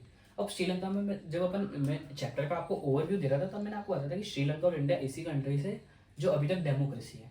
तो मतलब जैसे अपन ने पहले की कंट्री में देखा कि मोनार्की से डेमोक्रेसी आई, मिलिट्री रूल से डेमोक्रेसी आया, तो वो वाला यहाँ पे लड़ाई नहीं थी। अपन को लगे कि मोनार्की से डेमोक्रेसी आई होगी श्रीलंका में, तो ऐसा नहीं था। श्रीलंका जब से इंडिपेंडेंट हुई 1947 से, जब से यहाँ पे बोलते डेमोक्रेसी आई है। मतलब जब 1948 का यहाँ पे जब 1948 में मतलब ये इंडिपेंडेंट हुए, और 1948 में लोगों ने अपना कॉन्स्टिट्यूशन बनाया, ठीक है। 1948 है ना, 1948 में इन्होंने अपना कॉन्स्टिट्यूशन बनाया। उसमें इन लोगों ने क्या बोला कि हमारी डेमोक्रेसी है और हमारी जो डेमोक्रेटिक गवर्नमेंट है वही यहाँ पे आएगी। क्या आएगी, डेमोक्रेटिक गवर्नमेंट आएगी, ठीक है। बात ठीक थी। अब दिक्कत क्या हुई यहाँ पे, मतलब अपन बोल रहे हैं कि यहाँ पे डेमोक्रेसी है, तो फिर दिक्कत क्या है, तो दिक्कत है यहाँ के एथनिक कॉन्फ्लिक्ट। कैसे, मैं आपको समझाता हूँ। अपन ने वैसे पढ़ रखा है ना सिन्हाला कम्युनिटी और क्या बोलते हैं तमिल कम्युनिटी के बारे में 10वीं क्लास में पावर शेयरिंग वाले चैप्टर में, अगर आपको याद होगा तो अपन ने थोड़ा बहुत पढ़ा था उस टाइम भी। तो बस वैसे ही देखा, यहाँ पे थोड़ा बहुत देना है आपको। कैसा, तब हुआ कि यहाँ पे 1948 में इलेक्शन मतलब जीते ना, तो अब मैं आपको थोड़ा सा बताता हूँ कि मान लो आप ये श्रीलंका है, ठीक है, ये दिख रहा है आपको, ये श्रीलंका है ना। तो क्या हुआ, श्रीलंका है ये। तो श्रीलंका में दो कम्युनिटीज थी उस टाइम। कौन कौन सी कम्युनिटीज थी? सिन्हाला कम्युनिटी और तमिल कम्युनिटी। अब जो सिन्हाला कम्युनिटी थी यहाँ पे मेजोरिटी की थी। मतलब मान लो यहाँ का जो सेंट्रल एरिया था, यहाँ पे किसका कंट्रोल था? ये जो सेंट्रल एरिया आपको दिखा है, यहाँ पे किसका कंट्रोल था? सिन्हाला कम्युनिटी का। और ये जो ऊपर की कम्युनिटीज थी, ये ऊपर का थोड़ा बहुत पार्ट था, है ना, ये ऊपर का थोड़ा बहुत पार्ट था, यहाँ पे किसका कंट्रोल था? तमिल कम्युनिटी का। मतलब तमिल कम्युनिटी यहाँ पे रहते थे, सिन्हाला कम्युनिटी यहाँ पे रहते थे। तो अब आपको दिख रहा है कि मेजोरिटी किसकी है? सिन्हाला की। अब आपने पढ़ा है डेमोक्रेसी के बारे में, तो डेमोक्रेसी क्या होती है? डेमोक्रेसी में आपने इलेक्शन के बारे में पढ़ा है कि इलेक्शन कैसे होते हैं। तो अपने इंडिया में कैसे first pass the post system चलता है। अपन ने 11वीं में पढ़ा होगा कि first pass the post system क्या होता है, कि जिसमें जिसको सबसे ज़्यादा वोट मिलते हैं वो जीतता है ना। तो इनके यहाँ भी यही था। अब आप बताओ कि यहाँ पे किसको ज़्यादा वोट मिले। जैसे अपन इंडिया में देखें तो जैसे अपन मोदी गवर्नमेंट को देखते हैं, अगर वो आरएसएस का सपोर्ट लेती है तो उनको ज़्यादा वोट मिल जाते हैं। क्यों मिलते हैं? धर्म के नाम पर। ठीक है, तो अब ऐसे एग्जाम्पल मैं आपको दे रहा हूँ, है ना। तो यहाँ पर अब यहाँ पे भी आप देख सकते हो जो सिन्हाला कम्युनिटी, मतलब सिन्हाला एक लैंग्वेज है, जैसे तमिल एक लैंग्वेज है, सिन्हाला एक लैंग्वेज। तो जो सिन्हाला बोलते हैं उनकी कम्युनिटी के जो लीडर्स थे ना, मतलब उनकी कम्युनिटी के जो कैंडिडेट्स उठ के आए इलेक्शन में, उनको ज़्यादा वोट मिले। क्यों? क्योंकि यहाँ पे 70% तो कंट्रोल किसका था? किसका कंट्रोल? सिन्हाला कम्युनिटी। तो सिन्हाला कम्युनिटी किसको देगी? जो सिन्हाला को इंटरेस्ट, जो सिन्हाला की आवाज़ उठाएगा, ये जो सिन्हाला का होगा। तो इन लोगों ने क्या सिन्हाला गवर्नमेंट को इलेक्ट करा, क्योंकि तमिल के पास राइट्स तो थी वोट की, पर दिक्कत क्या हुई कि तमिल कम थे, तो इनकी गवर्नमेंट कभी बन नहीं पाई। अब जो सिन्हाला गवर्नमेंट बनी, तो अब ये सिन्हाला और ये थे ना, इनके बीच में एक एथनिक कॉन्फ्लिक्ट, मतलब मतभेद थी। जो सिन्हाला लोग चाहते थे, वो चाहते थे कि तमिल लोग हमारे देश का पार्ट नहीं है, तमिल लोग हमारे देश का पार्ट नहीं है, तो इनको हम किसी भी जगह पर रिजर्वेशन नहीं देंगे। तो उस टाइम क्या हुआ, नई नई चीज़ें, मतलब सिन्हाला को ऑफिशियल लैंग्वेज बना दिया गया, है ना। फिर क्या बोलते हैं, इन लोगों ने जो रिजर्वेशन दिया, किसको रिजर्वेशन दिया? सिन्हाला कम्युनिटी को। किसको रिजर्वेशन दिया? सिन्हाला कम्युनिटी को। तो इन लोगों ने जो भी काम करा था, जो गवर्नमेंट, क्योंकि सिन्हाला की थी, तो इन लोगों ने सिन्हाला कम्युनिटी के लिए काम करा। अब भाई तमिल लोग चाहते थे इनके लिए भी काम करें। अब 1948 के बाद से तमिल लोग चाहते थे, क्या चाहते थे कि इनके खिलाफ, मतलब हमको थोड़ा बहुत राइट्स दो आप लोग, हमको थोड़ी बहुत लिबरेशन दो, ठीक है, हमारे लिए भी रिजर्वेशन दो। पर सिन्हाला लोग थे, वो नहीं चाहते, बोले कि नहीं, इनको कुछ नहीं देना, अपन को हमारी कम्युनिटी रखनी है, ठीक है। अब क्या हुआ, बहुत बार इन लोगों ने मतलब वो करा, मांगी अपनी उठाई, पर लोगों ने नहीं मानी। सिन्हाला गवर्नमेंट ने नहीं मानी। तो अब क्या हुआ यहाँ पर, क्या बोलते हैं, 1983 में जो ये तमिल लोग आवाज उठा रहे थे, अब ये हो गया नेशनलिज्म, मतलब मिलिट्री नेशनलिज्म। मतलब अब वो एग्रेसिव हो गए, बोले कि आप बार बार हमारी बात नहीं मान रहे हो, अब कैसे नहीं मान रहे हो, हो गए गुस्सा ये लोग, ठीक है। तो गुस्सा हो गए, कब लोग ये लोग गुस्सा हो गए? ये लोग गुस्सा हो गए 1983 में। तो 1983 में यहाँ पे इन लोगों ने एक मिलिट्री ऑर्गेनाइजेशन बनाई। मिलिट्री ऑर्गेनाइजेशन या एक टेररिस्ट ग्रुप बना यहाँ पे तमिल लोगों का। क्या नाम था उस टेररिस्ट ग्रुप का? जब मैंने आपको याद करो, आपको मैंने पहले ही बताया था उस कमेटी का, अगर उसका नाम, तो अगर आपको याद होगा तो बताना। तो उस कमेटी का नाम था मतलब उस क्या बोलते हैं, टेररिस्ट ग्रुप का नाम था LTTE, है ना, LTTE, liberation tiger of Tamil. LTTE किसने बनाई? तमिल लोगों ने बनाई। क्यों बनाई? कि उनके बार बार नहीं मान रहे थे उनकी बात, उन्होंने अब बोला कि नहीं भैया मत मान रहे हो तुम हमारी बात, तो अब हमने ये बना दी मिलिट्री ऑर्गेनाइजेशन बना दी। लोगों ने बोला कि अब हम तुमसे लड़के हमारा हक लेंगे, है ना, अब हम तुमसे लड़के हमारा हक लेने वाले हैं। तो 1983 में यहाँ पे जो तमिल एग्रेशन था वो बढ़ गया। अब तमिल लोग चाहते थे कि हम हमको राइट्स से, अब हमको कोई फर्क नहीं पड़ता तुमसे, अब हमको हमारे राइट्स दे दो तुम। तो 1983 में यहाँ पे मिलिट्री ऑर्गेनाइजेशन बनी, कौन सी? LTTE, जो तमिल लोगों के लिए राइट की बात करते थे। तो LTTE क्या हुआ, बहुत बार श्रीलंकन की जो आर्मी थी उनसे बार बार इनका क्या बोलते हैं वॉर हुए, या बहुत बार कॉन्फ्लिक्ट हुआ, बहुत बार लड़ाइयाँ हुई, ठीक है, बहुत बार लड़ाइयाँ। क्यों? क्योंकि ये लोग क्या चाहते थे, LTTE अब चाहते थे कि बहुत हो गया, अब तुम्हारा काम हमको 1948 से तुम लोगों ने नहीं दे रखा। क्या नहीं दे रखा? पावर्स नहीं दे रखे, हमारी मांगे नहीं मान रहे, तो अब हमको ये सेपरेट स्टेट दो। तो यहाँ पे जहाँ पे तमिल लोग रहते थे, समझ लो यहाँ पे तमिल लोग चाहते थे, तो बोल रहे थे कि अब ये वाला जो पार्टी है तमिल का इकलौता बन जाए, समझ रहे हो आप। यहाँ तक क्या रहते थे, तमिल लोग रहते थे यहाँ ऊपर, तो अभी बोलते थे कि अब हट जाओ, ये आपका श्रीलंका, ये अब हमारा तमिल बन जाएगा। ये लोग चाहते थे सेपरेट स्टेट। अब श्रीलंका तो नहीं चाहती थी कि उनका सेपरेट स्टेट बने, तो इनके बीच में हो गया कॉन्फ्लिक्ट, किन लोगों के बीच में? सिन्हाला कम्युनिटी और तमिल कम्युनिटी के बीच में कॉन्फ्लिक्ट हो गया। कब से? 1983 से बहुत ज़्यादा कॉन्फ्लिक्ट चालू हो गए श्रीलंका में, ठीक है। और ये जो LTTE है ना, LTTE है, ये मिलिट्री कॉन्फ्लिक्ट कर रही थी, मतलब बार बार यहाँ पर वायलेंट स्ट्रगल्स हो रहे थे, बहुत लोग मारे जा रहे थे। अब क्या हुआ, है ना, अब श्रीलंका की जो प्रॉब्लम है उसमें इंडिया इंटरवीन करता। तो अब क्यों इंटरवीन? सबसे पहले अपन को पता होना चाहिए कि क्यों इंटरवीन करा इंडिया ने। अब जो तमिल लोग हैं, तो तमिल भाषा तो आपको पता है इंडिया में बहुत ज़्यादा चलती है, साउथ सदर्न साइड में बहुत ज़्यादा तमिल भाषा चलती है।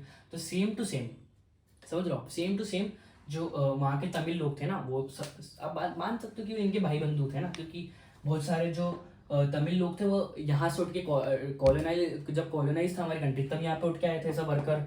और कॉलोनाइजेशन के बाद भी बहुत ज़्यादा माइग्रेशन हुआ था यहाँ पे तमिल लोगों का, कहाँ से, इंडिया से। तो वहाँ के जो तमिल लोग थे कहाँ, इंडिया के, वो चाहते थे कि यार हमारे भाई बंधुओं के साथ ऐसा हो रहा है वहाँ पे, इतना अनफेयर हो रहा है, तो वो चाहते थे कि हमको कि इंडियन गवर्नमेंट इंटरवीन करे और यहाँ की जो कंडीशन है, यहाँ की कंडीशन सुधारे। अब तो क्या हुआ, इंडिया डायरेक्ट इंटरवीन करता है यहाँ पे, पहली बार डायरेक्ट इंटरवीन कब करता है इंडिया, मतलब क्योंकि बहुत ज़्यादा मांग बढ़ गई थी यहाँ पे लोगों की, तब इंडिया को इंटरवीन करना पड़ा, क्योंकि इंडिया क्या करे, डेमोक्रेटिक कंट्री, उसको अपने पीपल की फुल नीड्स को फुलफिल करना पड़ेगा। तो कब ये लोग 1987 में डायरेक्ट घुसे, कौन, इंडिया। इंडिया मान लो अगर यहाँ पे इंडिया है, यहाँ से डायरेक्ट घुसे यहाँ पे, है ना, समझ रहा हो, मतलब मेरी राइटिंग थोड़ी रफ होगी पर समझ रहे कि ये इंडिया है, यहाँ से डायरेक्ट श्रीलंका में घुसे, कौन लोग घुसे, इंडियन ट्रूप्स घुसे, है ना, इंडियन ट्रूप्स गई और इंटरवीन करा। तो इन लोगों ने 1987 में पीस अकॉर्ड साइन करी। पीस अकॉर्ड मतलब कि अब यहाँ पे कॉन्फ्लिक्ट खत्म होंगे, जो तमिल लोग उनको उनके राइट्स मिलेंगे, सिन्हाला कम्युनिटी से उनकी भी पावर ज़्यादा नहीं जाएगी, सबको अपने राइट्स मिलेंगे, थोड़ा इक्वल होगी, डेमोक्रेसी जो अच्छी डेमोक्रेसी वो स्टैब्लिश होगी, है ना। अब 1987 में वो जब इंडियन ट्रूप्स यहाँ पे गई, उन लोगों ने मतलब सिचुएशन संभालने की कोशिश करी कि अब कभी भी लड़ाई होगी तो हमारी मिलिट्री संभालेगी। अब क्या हुआ, यहाँ की जो LTTE थी ना, यहाँ की जो LTTE थी, एक तो हम इनके लिए आए थे ना, हम तमिल लोगों के लिए आए थे, किनके, तमिल लोगों के लिए, पर तमिल लोग नहीं चाहते थे, मतलब यहाँ के जो तमिल लोग वो नहीं चाहते थे कि इंडिया का इंटरवेंशन हो। तो उन लोगों की लड़ाई हो गई डायरेक्ट इंडियन ट्रूप से। कब लड़ाई हुई, 1987 में, है ना, 1987 में किससे लड़ाई हुई, LTTE के जो लड़ाकू थे, मतलब जो टेररिस्ट ग्रुप था, उनकी लड़ाई किससे हो गई, इंडियन लोगों से। किससे हो गई, इंडियन ट्रूप से, है ना। और कुछ जो सिन्हाला कम्युनिटी के लोग थे जो यहाँ पे रहते थे, वो भी बोलते थे कि यार हम हमारे एथनिक कॉन्फ्लिक्ट हम सुधार लेंगे या हम उसको सॉल्व करेंगे, आप कौन होते हो बीच में आने वाला, आप बार बार बीच में क्यों आ रहे हो। तो वो लोग भी चाहते थे कि इंडिया के ट्रूप्स जो यहाँ पे प्रेजेंट है वो चल जाए। तो अब इंडिया बोला कि भाई यहाँ पे तो बहुत माराकुटी हो रही है, तो इससे अच्छा हम यहाँ से चली जाती, क्योंकि यहाँ के लोग भी नहीं चाहते। तो इंडिया ने अपनी जो ट्रूप्स है, या जो पीस मेकिंग फोर्स है ना, पीस मेकिंग फोर्स, अब पीस मेकिंग फोर्स क्या होती है कि जो वहाँ पे शांति बनाने गई थी ना, तो जो मिलिट्री UN की पीस मेकिंग फोर्स होती है, जैसे इंडिया की पीस मेकिंग फोर्स यहाँ पे गई थी शांति बनाने, वो वापस आ गई बिना अपना ऑब्जेक्टिव पूरा करे। उनका ऑब्जेक्टिव क्या था, यहाँ पे पीस है, पर पीस तो आई नहीं, है ना। यहाँ पे 1989 से इंडिया ने अपनी पीस मेकिंग फोर्स को बोला कि भाई तुम वापस आ जाओ, ठीक है, यहाँ पे कुछ हो नहीं सकता, ये लोग ही संभालेंगे इनका। तब क्या हुआ, एथनिक कॉन्फ्लिक्ट बहुत बार चले यहाँ पे ना, मतलब 1989 के बाद LTTE के एंड बहुत सारे कॉन्फ्लिक्ट्स चले, बहुत ज़्यादा वॉयलेंट कॉन्फ्लिक्ट हुआ, बहुत सालों तक चले, बहुत लोग मारे गए, ठीक है। अब इसमें कुछ इंटरनेशनल लोग थे, मतलब इंटरनेशनल गवर्नमेंट्स थी जो जाती थी कि इन दोनों के बीच में थोड़ी समझ लो पीस है। जैसे इंडिया चाहता था, वैसे दो स्कैवेंडियन कंट्रीज चाहती थी। स्कैवेंडियन कंट्रीज जो मतलब यूरोप की कंट्रीज है, कौन सी, नॉर्वे, है ना, नॉर्वे और आइसलैंड, है ना, नॉर्वे और आइसलैंड चाहती थी कि यहाँ पे डेमोक्रेसी है, समझ रहे हो, मतलब डेमोक्रेसी नहीं इन द सेंस, डेमोक्रेसी तो यहाँ पे थी, वो चाहते थे कि इन दोनों की जो एथनिक कॉन्फ्लिक्ट से खत्म हो, पर नहीं हुए खत्म। और फाइनली ये लोग, इन लोगों का जो बहुत माराकुटी होने के बाद, इतना डिवास्टेशन होने के बाद, इतने लोग मारे गए, इतना वायलेंस हुआ, तो 2009 में फाइनली जो श्रीलंकन आर्मी थी, है ना, 2009 में फाइनली जो 2009 में फाइनली श्रीलंकन आर्मी ने LTTE को हराया। किसको हराया, LTTE को। और LTTE खत्म हो गई, कब खत्म हुई, 2009 में, ठीक है, 2009 में LTTE खत्म हो गई, समझ रहे हो आप, समझ गए। 2009 LTTE 2009 में खत्म हुई, है ना। अब उसके बाद हुआ कि एक टॉपिक आता है, इसमें टॉपिक नहीं, अगर आप पूछ सकते हो, सेंसिबल क्वेश्चन पूछ सकते हो क्या, क्योंकि इनके साथ बहुत 50 से 60 साल इनका एथनिक कॉन्फ्लिक्ट बहुत चला। तो भी आपको एक बात पता होनी चाहिए कि यहाँ की जो श्रीलंका है ना, उसका इकोनॉमिक ग्रोथ तो भी नहीं रुका, मतलब आप समझ रहे हो, इतना लोग मारे गए, इतने रिसोर्सेज गए, इतनी लड़ाइयाँ हुई, तो भी यहाँ का इकोनॉमिक ग्रोथ बहुत ज़्यादा थी। Economic growth in the sense कि यहाँ पे उस टाइम हाई इकोनॉमिक ग्रोथ थी, इकोनॉमिक ग्रोथ थी, है ना। और यहाँ का जो डेवलपमेंट स्टैंडर्ड था, यहाँ का जो स्टैंडर्ड था लिविंग, है ना, लिविंग स्टैंडर्ड यहाँ पे बहुत ज़्यादा था। यहाँ की जो पर कैपिटा इनकम थी वो बहुत ज़्यादा थी, despite being in the war per capita income बहुत ज़्यादा थी यहाँ पे, है ना, पर कैपिटा इनकम बहुत ज़्यादा थी। यहाँ पे GDP बहुत ज़्यादा था। और ये जो कंट्री थी ना, ये पहली कंट्री थी साउथ एशियन रीजन में, जो जितना भी पूरा साउथ एशियन है उसकी पहली कंट्री बनी, कौन पहली कंट्री बनी, श्रीलंकन, जिसने क्या बोलते हैं अपनी जो पॉपुलेशन उसको कंट्रोल में रखा। जैसे इंडिया में कंट्रोल नहीं हुई पाई, अभी भी कंट्रोल नहीं होती अपने यहाँ की पॉपुलेशन, तो वहाँ पे उन लोगों ने कंट्रोल करा पॉपुलेशन को, ठीक है। और यहाँ पे जो सिविल वॉर हुए, इतने ज़्यादा सिविल वॉर, उसके बाद भी यहाँ की जो जीडीपी थी कुछ समय के लिए हाईएस्ट बन गई थी। कब? पूरी एशियन साउथ एशियन कंट्रीज में सबसे ज़्यादा जीडीपी किसकी थी? श्रीलंका की। यहाँ पे हाई डेवलपमेंट इंडेक्स था, मतलब ह्यूमन डेवलपमेंट बहुत ज़्यादा था। वहाँ की जो स्टैंडर्ड ऑफ लिविंग थी अच्छी थी। Despite being of the war, यहाँ ये कंट्री इकोनॉमिकली बहुत स्ट्रॉन्ग है ना, इकोनॉमिकली यानी कंट्री बहुत ज़्यादा स्ट्रॉन्ग थी। तो आप समझे यहाँ पे high levels of human development था, और पहली कंट्री थी जिसने यहाँ पे पॉपुलेशन को कंट्रोल किया था और इकोनॉमिक ग्रोथ अच्छी करी थी। और जीडीपी में बीच, मतलब समझ रहा हो, कॉन्फ्लिक्ट के बीच में ये जीडीपी में तो भी इंडिया से भी आगे हो गए थे, समझ रहा हो। तो इकोनॉमिक ग्रोथ हो जाती थी। तो ये एक फीचर है कि श्रीलंका ने, क्या बोलते हैं, इतने एथनिक कॉन्फ्लिक्ट हुए, इतने मारधार हुए, जैसे एथनिक कॉन्फ्लिक्ट तो सब जगह, बहुत सारी जगह हुए, पर तो भी यहाँ पे इतनी इकोनॉमिक ग्रोथ कैसे हुई है ना। तो वो एक रिमार्केबल बात है। वो बात एक सोचने की बात है कि इतने, मतलब एक रिमार्केबल बात है, उनकी कंट्री की प्राउड वाली बात है कि इतने एथनिक कॉन्फ्लिक्ट होने के बाद भी उनकी कंट्री बहुत ज़्यादा इकोनॉमिकली स्ट्रॉन्ग थी।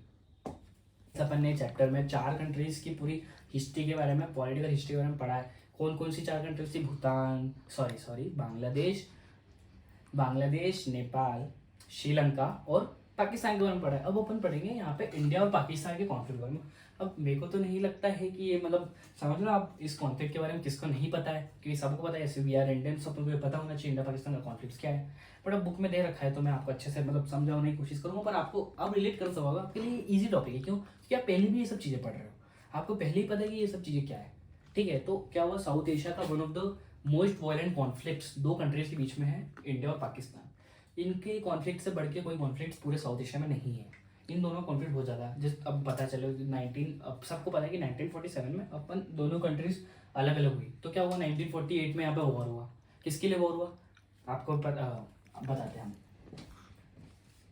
1948 में, है ना, 1948 में जो अपना कश्मीर वाला पार्ट है ना, उसमें क्या हुआ, वॉर हुआ। क्यों हुआ? क्योंकि कश्मीर जो था पहले किसके, मतलब एक प्रिंसली स्टेट था ना, तो वो हरी सिंह के कंट्रोल में था।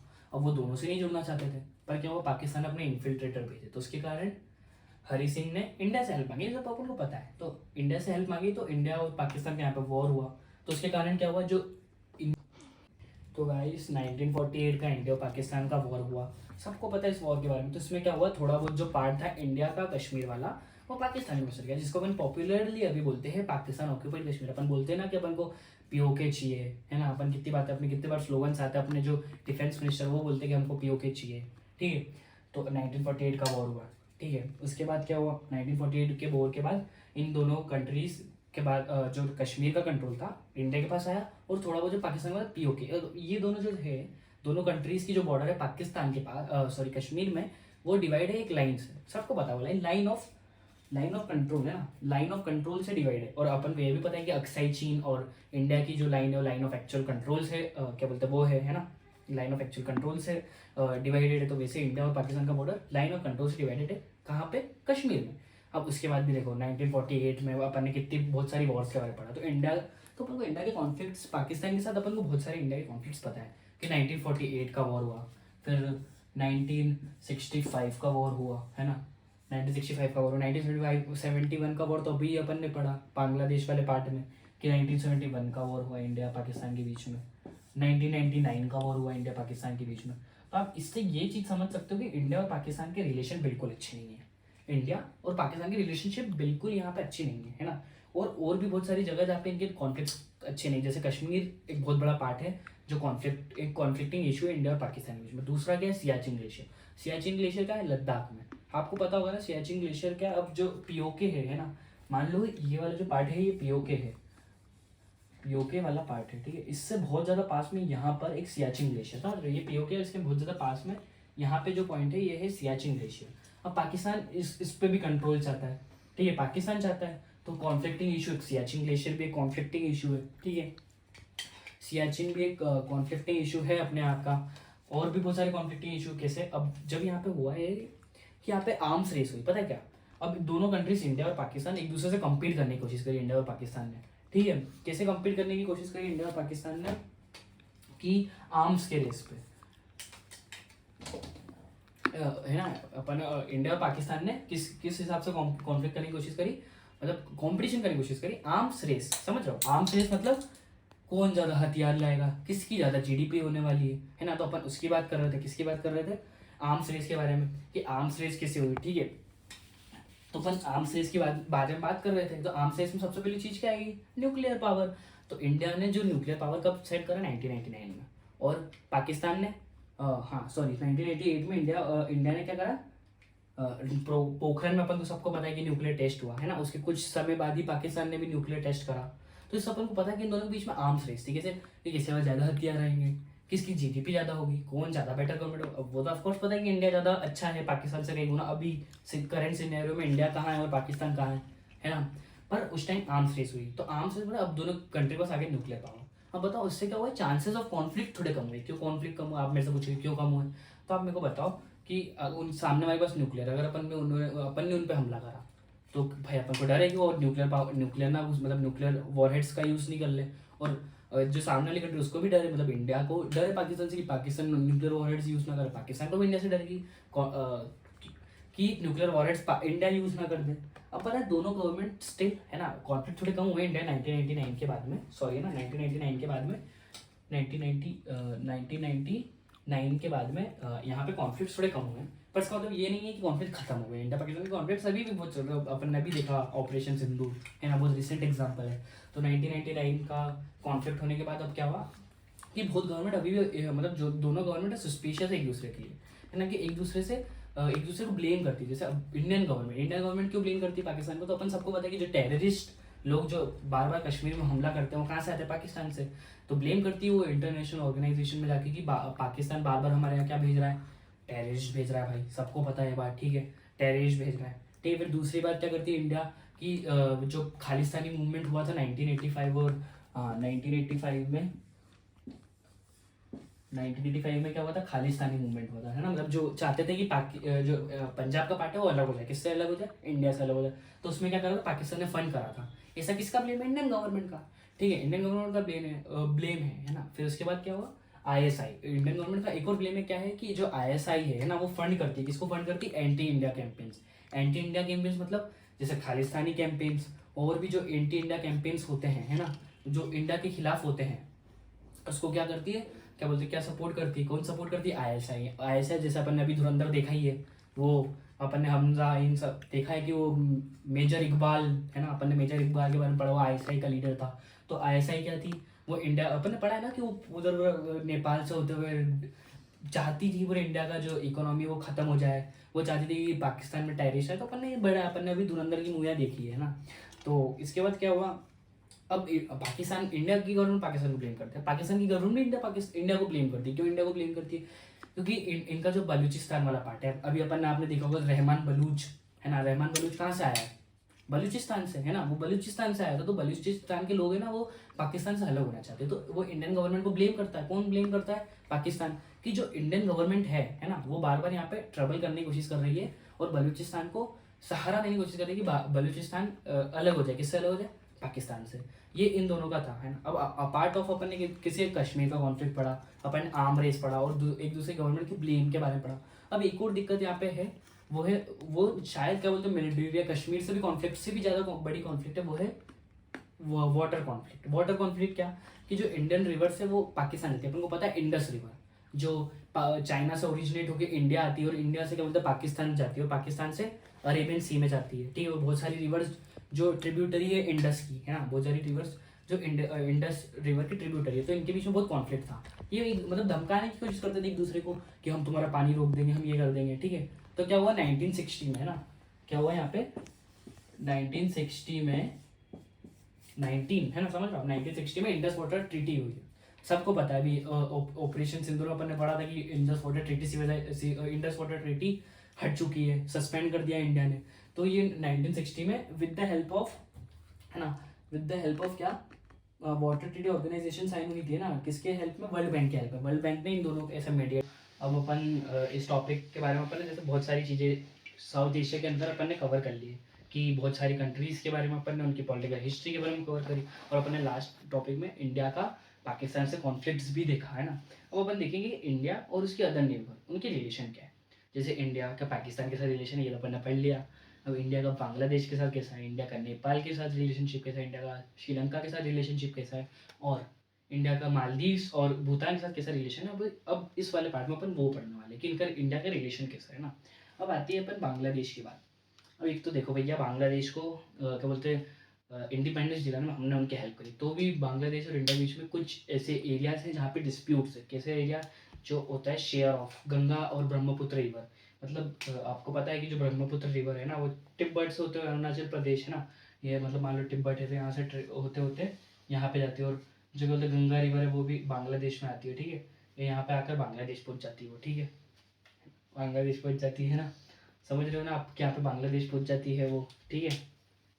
ये बांग्लादेश पहुंच जाती है, अपन को ये बात समझ जाए ना। तो उसमें क्या आप शेयर, जैसे पता है अपन ने भी इंडस और इंडस वाटर ट्रीटी ऑर्गेनाइजेशन के बारे में पढ़ा, तो इसी इंडिया और गंगा के बीच मतलब जो गंगा और ब्रह्मपुत्र रिवर का शेयर है उसके बीच में डिस्प्यूट है ना। उसके बीच में डिस्प्यूट है कि किसका कितना शेयर होने वाला है। फिर सेकंड डिस्प्यूट क्या है कि अपन को पता है जैसे बांग्लादेश जब इंडिपेंडेंट नहीं होता तो भी वहाँ से रेफ्यूज उठ के आए, पर जब बांग्लादेश इंडिपेंडेंस हो उसके बाद भी अपने यहाँ रेफ्यूज उठ गया। जैसे मतलब ये बांग्लादेश है ना, ये बांग्लादेश है, तो यहाँ से उठ के आए, ठीक है। बहुत सारे उठ के आए, बहुत सारे माइग्रेशन उठ के आए। तो जब अपन उनसे पूछते हैं कि भैया तुम्हारे माइग्रेशन है ना, अब उनसे क्या पूछते हैं कि तुम्हारे माइग्रेशन है, तो बोलते नहीं हमारे माइग्रेशन नहीं है। तो वो इंडिया इंडिया उससे गुस्सा है कि एक तो भाई तुम्हारा माइग्रेशन उठ के आ रहा है और तुम उसका एक्सेप्ट भी नहीं कर रहे हो, तुम्हारा माइग्रेशन उठ के आ रहा है, ठीक है। फिर उन लोगों ने ये बोला था कि बहुत सारे जो anti Indian groups, anti Indian campaigns और एंटी इंडियन ग्रुप्स, जैसे इस्लामिक एक एंटी इंडियन इस्लामिक ग्रुप है ना, उसको भी पाकिस्तान मतलब बांग्लादेश सपोर्ट कर रही है, उसके खिलाफ भी क्या बोलते हैं, इंडिया को थोड़ी रेजेंटमेंट है, इंडिया को थोड़ा गुस्सा है उस चीज़ से कि नहीं भाई आप ऐसा क्यों कर रहे हो। फिर एक और बात है कि बात होती है नेचुरल गैस की, तो बांग्लादेश में बहुत सारी नेचुरल गैस होती है। तो वो इंडिया को उन्होंने इंडिया ने उनसे बोला, एक तो भाई हमने आपको करवाया 1971 में इंडिपेंडेंस, तो आप हमको नेचुरल गैस एक्सपोर्ट करो। उन्होंने वो भी मना कर दिया कि नहीं हम नहीं करेंगे। फिर इंडिया ने चलो आप मत करो, हम म्यांमार से करवा लेंगे। तो वो म्यांमार के बाद म्यांमार भाई, तो अब वो क्या हुआ, अब बांग्लादेश ने उसने मना कर दिया, बोला कि हमारी टेरिटरी से कोई कोई भी आपका इम्पोर्ट और एक्सपोर्ट नेचुरल गैस का नहीं होना चाहिए, अपनी टेरिटरी से करो, हमारी टेरिटरी से मत करना। तो इसमें भी इंडिया गुस्सा हुआ इस बात पर कि आप कैसे कर रहे हो। फिर इंडिया ने बांग्लादेश से एक बार परमिशन मांगी कि हमको नॉर्थ ईस्ट इंडिया जाना है ना उस टाइम, क्योंकि कभी भी कॉन्फ्लिक्ट हो सकता है इंडिया और चाइना का वहाँ पे। तो उन लोगों ने क्या बोला कि नहीं भाई आप हमारे जो ट्रुप्स मतलब जो इंडियन ट्रुप्स हैं उनको मतलब एक आज़ादी दे दो ताकि वो आपकी टेरिटरी से होते हुए जा सके नॉर्थ ईस्ट इंडिया। पर उसके लिए भी बांग्लादेश मांगा, मतलब समझ रहा बांग्लादेश को 1971 में हमने मतलब आज़ाद कराया, पर उसके बाद भी बांग्लादेश नहीं मानी, बांग्लादेश ने हमारी बात बहुत सारी, और हमारे बहुत सारे डिस्प्यूट्स रहे। अब ये तो है इंडियन गवर्नमेंट का ब्लेम कि इंडियन गवर्नमेंट को क्या लगता है कि बांग्लादेश कैसा है। बांग्लादेश भी बोलता है कि इंडिया का एक रीजनल बुली है। रीजनल बुली मतलब जो साउथ एशिया है उसमें एक रीजनल टाइप का मतलब बुली टाइप का आदमी है कि वो अपने आप को सबसे वो समझता है, सबसे बड़ा समझता है, सबसे वो समझता है बेस्ट टाइप, तो और दूसरों को छोटा समझता है अपने आप से। Regional bully. Second unfair in trade है। अनफेयर इन ट्रेड है मतलब कि इनसे जब ट्रेड करते हैं तो इंडिया धोखेबाजी करती है। ऐसा किनका बोलना है, बांग्लादेश वालों का बोलना है ना, बांग्लादेश वालों को बोलना है। और एक और क्या बोलना है उनका, उनका एक और बोलना है कि जो चिटोंग हिल्स है, उनका एक चिटोंग हिल्स है, वहाँ पे बहुत ज़्यादा बांग्लादेश की अभी की जो गवर्नमेंट है उसके खिलाफ भी बहुत ज़्यादा आवाज़ उठ रही है, ठीक है, बहुत ज़्यादा आवाज़ उठ रही है उसके तो उनको लग रहा है कि इंडिया इंकरेज कर रही है, इंडिया किनको इंकरेज कर रही है, जो वहाँ से जो आवाज़ लोग उठा रहे हैं ना बांग्लादेश गवर्नमेंट के खिलाफ चिटोंग हिल्स में। चिटोंग हिल्स है ना बांग्लादेश का पार्ट है, उसमें भी इंडिया क्या बोलते हैं इनकरेज कर रही है उनको, तो वो इंडिया को ब्लेम करते हैं। तो ये हो गया एरियाज ऑफ डिस्प्यूट की इंडिया और बांग्लादेश के एरियाज ऑफ डिस्प्यूट क्या है। वो अपन पढ़ेंगे उनके एरियाज ऑफ कॉपरेशन कि उन लोगों ने कहाँ कहाँ कॉपरेशन कराए है ना, एरियाज ऑफ कॉपरेशन के बारे में बात करेंगे अपन, ठीक है।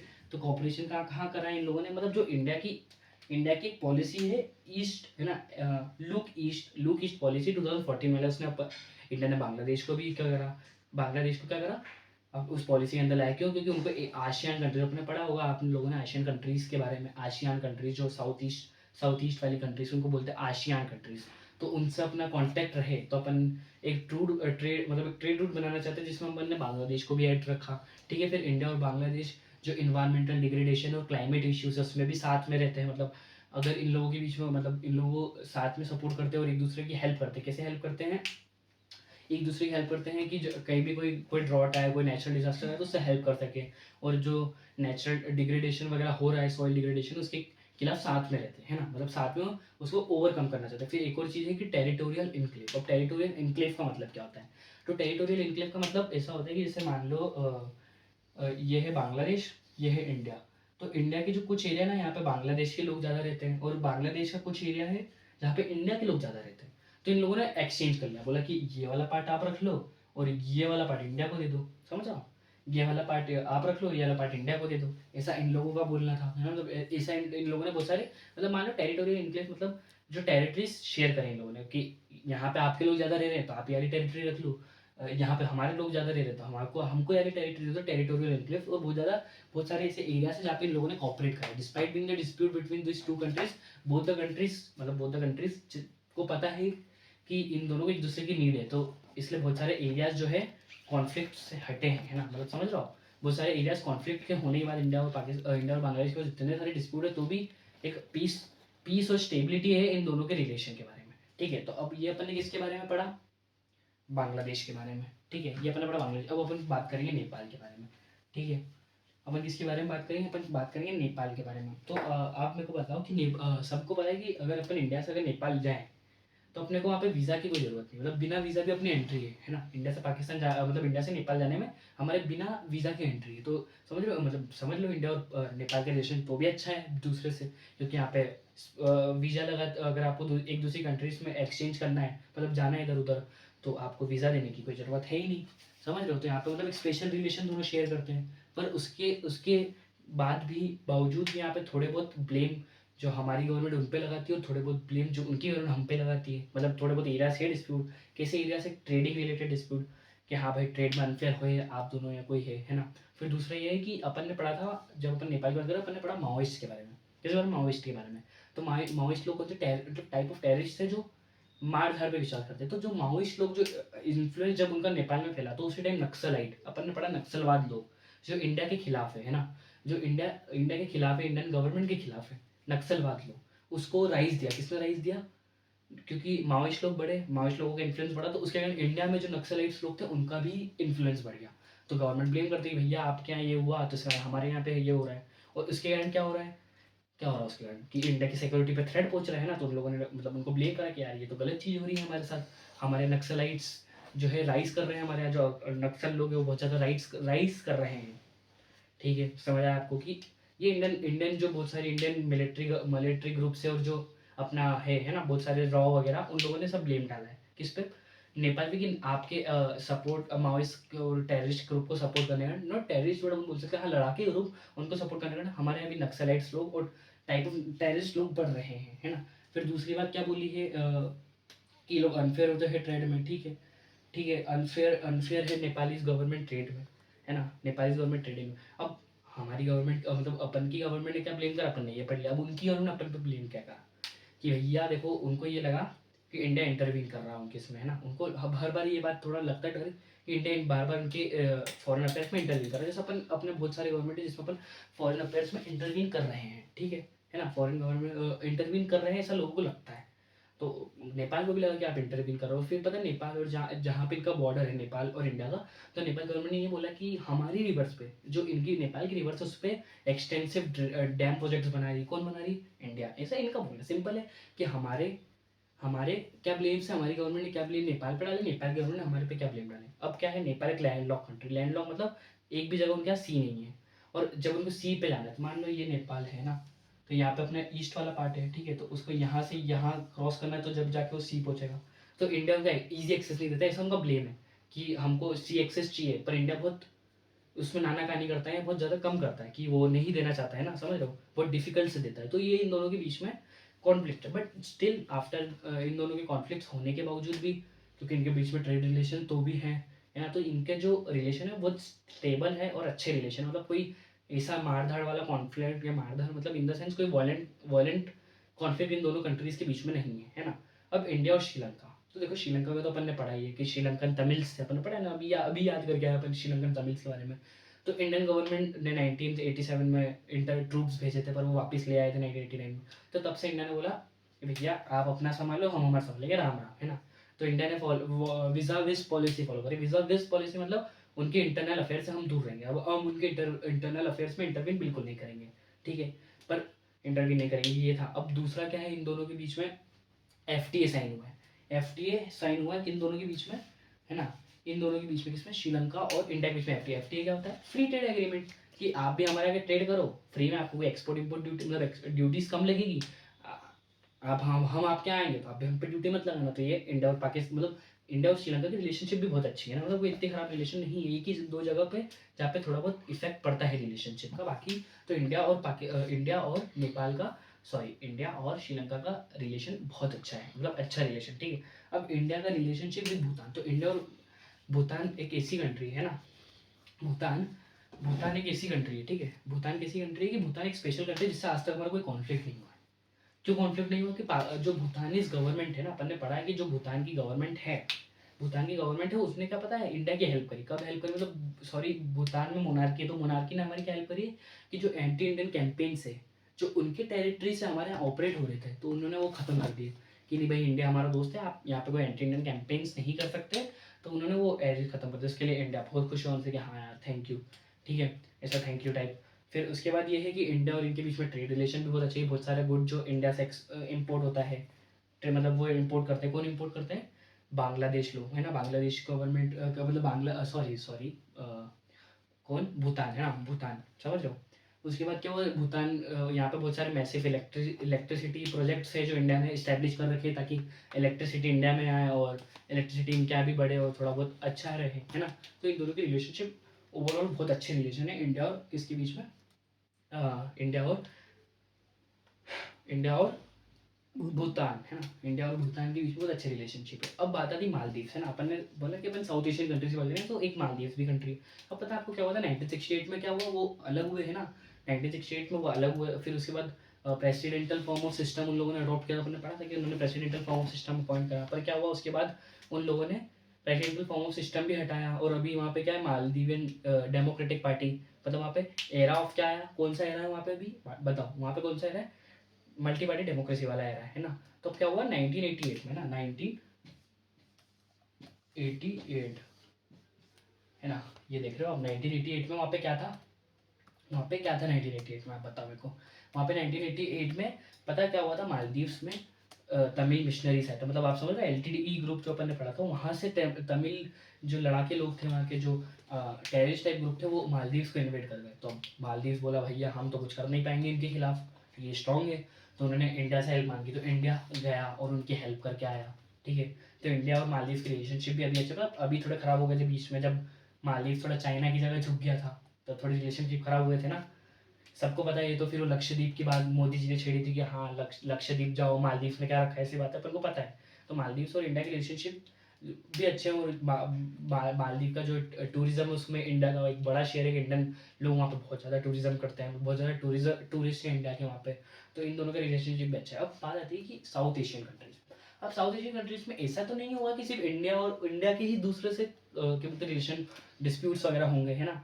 बहुत सारे डिस्प्यूट क्या होंगे उन लोगों के आपस में भी होंगे साउथ एशियन कंट्रीज के, जैसे नेपाल और भूटान का डिस्प्यूट, सॉरी किसका डिस्प्यूट, पाकिस्तान और बांग्लादेश का डिस्प्यूट अपन ने पढ़ा था, है ना। तो अब ऐसे बहुत सारे डिस्प्यूट किस किस के बीच में, म्यांमार और बांग्लादेश के बीच में, और किस किस के बीच में, नेपाल और भूटान के बीच में। नेपाल और भूटान के बीच में क्यों है कि जो नेपाल के इनलीगल इमिग्रेंट्स थे वो बार बार क्या बोलते भूटान में घुस रहे थे, तो उसके खिलाफ भूटानीज गवर्नमेंट एंग्री थी उनसे, मतलब गुस्सा थी। और नेपाल म्यांमार के रोहिंग्यास थे ना, रोहिंग्यास एक वहाँ की कम्युनिटी है जो बार बार बांग्लादेश में आ रही थी, तो वो भी क्या बोलते हैं बांग्लादेश को इनलीगल इमिग्रेंट्स के कारण वो लोग गुस्सा थे। तो मतलब ओवरऑल एक दिक्कत क्या है कि हाँ, तो ओवरऑल दिक्कत ये है कि इंडिया एक सेंट्रल जगह है ना, अगर आप साउथ एशिया देखो तो इंडिया एक पूरा सेंट्रल वाला पार्ट है, तो आधे से ज़्यादा जो डिस्प्यूट्स है वो इंडिया के साथ ही हुए हैं, क्योंकि इंडिया एक बड़ी कंट्री है और साउथ एशियन कंट्री और सेंट्रली लोकेटेड है ना, इंडिया सेंट्रली लोकेटेड है, तो मैनी ट्रेड मतलब कोई भी डिस्प्यूट है तो इंडिया से ज़्यादा डिस्प्यूट हुए,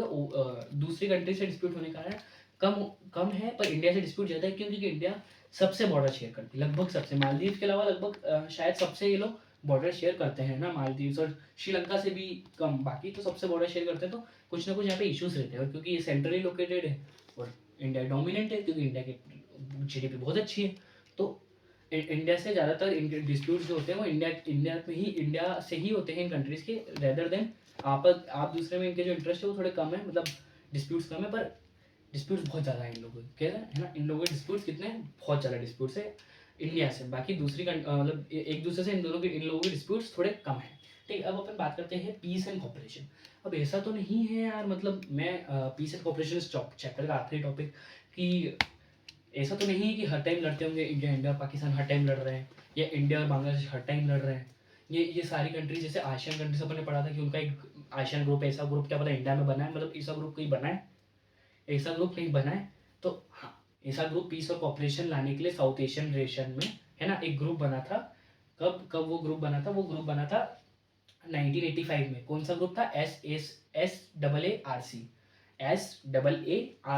साउथ एशियन, है ना, south Asian association of regional cooperation. क्या था वो? SAARC, है ना, south Asian association of regional cooperation, क्योंकि वहाँ पे रीजनल कॉपरेशन मेंटेन करने के लिए अपन ने इसके बारे में पढ़ा। किसके बारे में? SAARC। ये बना कब? साइन हुआ ये 1985 में, ठीक है, 1985 में ये साइन हुआ, ठीक है भाई, है ना, 1985 में ये साइन हुआ, ठीक है, समझ रहे हो? 1985 में साइन हुआ। इसके अंदर क्या थी, जो सारी साउथ एशियन कंट्रीज थी, वो उन्होंने कोशिश करी, क्या कोशिश करी कि उनके बीच में एक वो रहे, रिलेशन, कॉपरेशन रहे, समझ रहे हो? इन लोगों कंट्रीज के बीच में कॉपरेशन रहे। अब एक और कंपोनेंट था SAARC का, कि वो चाहते थे कि SFTA साइन करे सारी कंट्रीज SFTA क्या है? South Asian free trade agreement. Free trade agreement में एक दूसरे यहाँ ड्यूटीज वगैरह, एक्सपोर्ट ड्यूटी, इंपोर्ट ड्यूटीज कम रहे, और एक दूसरे का फ्री ट्रेड हो, तो दोनों कंट्रीज को फायदा हो। और एक और फायदा कि आप अगर ट्रेड से, मतलब आप इकोनॉमिकली एक दूसरे से कॉपरेट करोगे, तो आप पॉलिटिकल डिस्प्यूट्स भी कम कर, मतलब पॉलिटिकल डिस्प्यूट्स को भी सॉल्व करने की कोशिश करोगे। तो 1985 में यहाँ पे ये साइन हुआ, और 2004 में, है ना, 2004 में ये एग्रीमेंट साइन हुआ। किसका एग्रीमेंट साइन हुआ? SFTA का, है ना। 2004 में क्या साइन हुआ? 2004 में S south Asian free trade agreement, south Asian free trade agreement, है ना, south Asian free trade agreement क्यों साइन हुआ, है ना। अब ये है कि साइन करा तो कि कौन से लीडर था इसमें जिसने इसका प्रपोज करा? किसको प्रपोज करा? SAARC लाए हम इसको प्रपोज, मतलब करा है, ठीक है। तो वो कौन था? वो था अपने जियाउर रहमान। पढ़ा था ना अपने बांग्लादेश में, जियाउर रहमान, जो मतलब वो मिलिट्री लीडर थे जिसने शेख मुजीबुर रहमान को मारा था। उसने ही क्या बोलते हैं SAARC की बात रखी। और इनका जो SAARC का जो वो है क्या, बिल्डिंग जहाँ पे है इनकी, मतलब जहाँ पे लोग मीट करते हैं, वो है काठमांडू में। कहाँ पे है? काठमांडू में, ठीक है, ये पढ़ा अपन ने काठमांडू में। अब क्यों करा ये लोगों ने? ताकि इनके बीच में कॉपरेशन अच्छे हो, एक्सपोर्ट इम्पोर्ट ड्यूटी कम हो, और अगर इकोनॉमिक कॉपरेशन होगा तो इनके पॉलिटिकल डिस्प्यूट्स भी कम होंगे, बॉर्डर डिस्प्यूट्स भी कम होने वाले, ऐसा लोगों का मानना था। अब इसमें से कुछ कंट्रीज थे, उनका मानना था कि ये इंडिया ने इसलिए साइन करा है ताकि इंडिया उनकी कमर्शियल, है ना, उनके कमर्शियल मतलब वो जो ट्रेड वगैरह करते हैं, उनके जो कमर्शियल मार्केट है उसमें घुसकर कंट्रोल कर ले। मतलब इन लोगों का मानना था कि इंडिया एक रीजनल कंट्री, और वो चाहती है कि सब का मार्केट हड़प ले, और एंड में वो कंट्री हड़प ले। ऐसा लोगों का मानना था कि कमर्शियल, मतलब समझ रहे हो आप, कमर्शियल मार्केट जहाँ पे सामान का आदान प्रदान, ये बेचना वगैरह होता है। तो वैसे ही इंडिया जाएगा, सामान बेचेगा, वहाँ से इंडिया से सामान आएगा। तो उनको लगा कि इंडिया सामान बेचकर उनका जो उनकी जो वो ले लेगा, क्या ले लेगा, उनको डर था कि उनकी कमर्शियल मार्केट पे इंडिया का कंट्रोल ना हो, है ना, इंडिया का कंट्रोल ना हो। उसके बाद भी इंडिया और दूसरी कंट्रीज के बीच में रिलेशनशिप अच्छे हुए, जैसे इंडिया और पाकिस्तान में SAARC साइन हुआ। उसके बाद इंडिया और पाकिस्तान में बहुत ज़्यादा पीस और नेगोशिएशन की बात हुई है। ये दोनों गवर्नमेंट एक दूसरे से आगे आई है पीस और नेगोशिएशन के लिए। बहुत सारे जो फेमस सेलिब्रिटीज़ हैं वो लोग एक दूसरे से मिले हैं ताकि इंडिया और पाकिस्तान के रिलेशन अच्छे हों। मतलब despite there are many conflicts, अभी भी कोशिश यही रहती है कि इंडिया पाकिस्तान के वो हो, क्या हो, रिलेशन अच्छे हो, बट अनफॉर्चुनेटली हो नहीं पाते इंडिया पाकिस्तान के रिलेशन अच्छे, पर कोशिश की जाती है। अब इसमें है कि देखो, एक भी ऐसी गवर्नमेंट नहीं है, मतलब एक भी ऐसा रीजन नहीं है जहाँ पे कोई बाहरी या बिग पावर इंटरवीन ना करे। तो इनका जो साउथ एशियन रीजन था ना, साउथ एशियन रीजन था, उसमें दो कंट्रीज ने आके इंटरवीन करा इन द सेंस वो इनकी पॉलिटिक्स में बहुत इंटरेस्टेड थे। कौन थे वो? एक तो अपना यूएसए भैया, यूएसए, ठीक है, उसको तो जहाँ फायदा मिले वो उधर आ जाता है। ट्रम्प भाई, है ना, सबको पता है ट्रम्प ऐसे घुसता है दूसरी कंट्री में। अभी जैसे ईरान में घुस गया ऑयल के लिए, मालदीव क्या बोलते उधर वेनेजुएला से वो ऑयल उठा लिया, ऐसे ही यूएसए। और एक चाइना भी क्या बोलते हैं ग्रो हो रहा था, तो चाइना का अपन ने पढ़ा, ये चाइना और इंडिया का रिलेशन, चाइना और पाकिस्तान का रिलेशन है ना। तो चाइना और यूएसए दोनों घुसना चाहते थे। अब चाइना और इंडिया का रिलेशन अच्छा था, पर बार बार बिगड़ जाता है चाइना और इंडिया का रिलेशन। क्यों? क्योंकि चाइना पाकिस्तान को ज़्यादा फेवर करता है, इंडिया को कम फेवर करता है। अब आती यूएसए। अब जब कम्युनिस्ट मतलब कोल्ड वॉर खत्म हुआ 1990s में, तो यूएसए का जो है इंटरवेंशन हो गया इस एरिया में, साउथ एशिया में वो बहुत ज़्यादा इंटरवेंशन हो गया। और वो क्या, इंडिया से भी उसका रिलेशन अच्छा था, और पाकिस्तान से भी उनका रिलेशन बहुत अच्छा था, मतलब इंडिया और पाकिस्तान से उनका रिलेशनशिप अच्छा था, उसके कारण वो जो दोनों कंट्रीज थी एक दूसरे से, एक जब उनके बीच में कॉन्फ्लिक्ट होता है, जैसे अभी ऑपरेशन सिंदूर का कॉन्फ्लिक्ट हुआ, तो ट्रम्प भाई साहब ने क्या बोला कि हमने इन दोनों का कॉन्फ्लिक्ट रुकाया, तो ऐसे ही यूएसए क्या करता है, मेडिएटर है ना, मेडिएटर बनता है और क्या बोलते हैं, रुकता है, समझ रहे हो आप, मेडिएटर बन के कॉन्फ्लिक्ट रुकने की कोशिश करता है, ऐसा यूएसए का मानना है ना, क्योंकि यूएसए इंटरवीन करता है इन एरियाज में, वो बड़ी बात है। यहाँ की जो मार्केट है उससे भी फायदा हो रहा है, क्योंकि जब इंडिया ने 1991 में लिबरल पॉलिसी एक्सेप्ट की थी, नव लिबरल पॉलिसी और लिबरलाइजेशन लाया था, तो वो बहुत सारी एमएनसी जो यूएसए से उठ के इंडिया में आई थी, है ना, तो उनका फायदा था, तो यूएसए यहाँ पे भी बहुत ज़्यादा इंटरवीन करता है, ठीक है। और डिस्पाइट बिंग बहुत ज़्यादा प्रीटी फाइन हुई, पर SAARC के जो साउथ एशियन रीजन है वो कॉन्फ्लिक्ट से भरा हुआ है, बहुत कॉन्फ्लिक्ट्स हैं यहाँ पे, इंडिया पाकिस्तान कितने कॉन्फ्लिक्ट्स अपन ने पढ़ लिए हैं, ठीक है। तो बहुत सारे कॉन्फ्लिक्ट्स अभी भी हैं जो अभी भी खत्म नहीं हुए, जैसे ऑपरेशन सिंदूर वाला कॉन्फ्लिक्ट, जब वो टेररिस्ट ग्रुप इंडिया पे आकर अटैक करा, पुलवामा वाला अटैक अपन ने पढ़ा है, ठीक है। तो अभी भी बहुत ज़्यादा कॉन्फ्लिक्ट्स है, तो उसको सही करने के लिए, उसको ऑपरेट करने के लिए SAARC काम कर रही है, उसको क्या बोलते हैं, बढ़ावा दे रही है रीजनल पीस और कॉपरेशन को, जब तक यहाँ पे क्या बोलते हैं, दोनों की गवर्नमेंट इनिशिएटिव नहीं करेगी पीस और कॉपरेशन का, जब तक यहाँ पे पीस और कॉपरेशन नहीं आएगा। तो विद दिस अपना क्या बोलते हैं, ये वाला टॉपिक भी कंप्लीट हुआ, और अपना ये चैप्टर भी अच्छे से पूरा कंप्लीट हो गया है। मैंने कोशिश पूरी करी है कि आपको एक एक पार्ट जो बुक में हो, एक एक चीज़ जो बुक में लिखी हो, आपको समझाने की मैं कोशिश करूँ, जैसे मैंने सारे टॉपिक्स आपको कवर करने की कोशिश करी और थोड़ा बहुत आपको डेप्थ में पढ़ाने की कोशिश करी है, ठीक है। और ये ऐसे मेरी पहली वीडियो थी और मेरा पहला चैप्टर था जो ख़त्म हुआ है, और इसमें बहुत सारी क्या बोलते हैं गलतियाँ भी हुई होंगी, बहुत सारा आपको नहीं समझ आया होगा, तो उसके लिए आप मेरे को कमेंट्स में आप मेरे को बता सकते हैं कि कैसा, जो भी इम्प्रूवमेंट करने की ज़रूरत है, ताकि मैं अगली वीडियोस में और अच्छा इम्प्रूवमेंट करने की कोशिश करूँ और अच्छा बनने की कोशिश करूँ, ताकि आपको और अच्छा समझ आए। Thank you.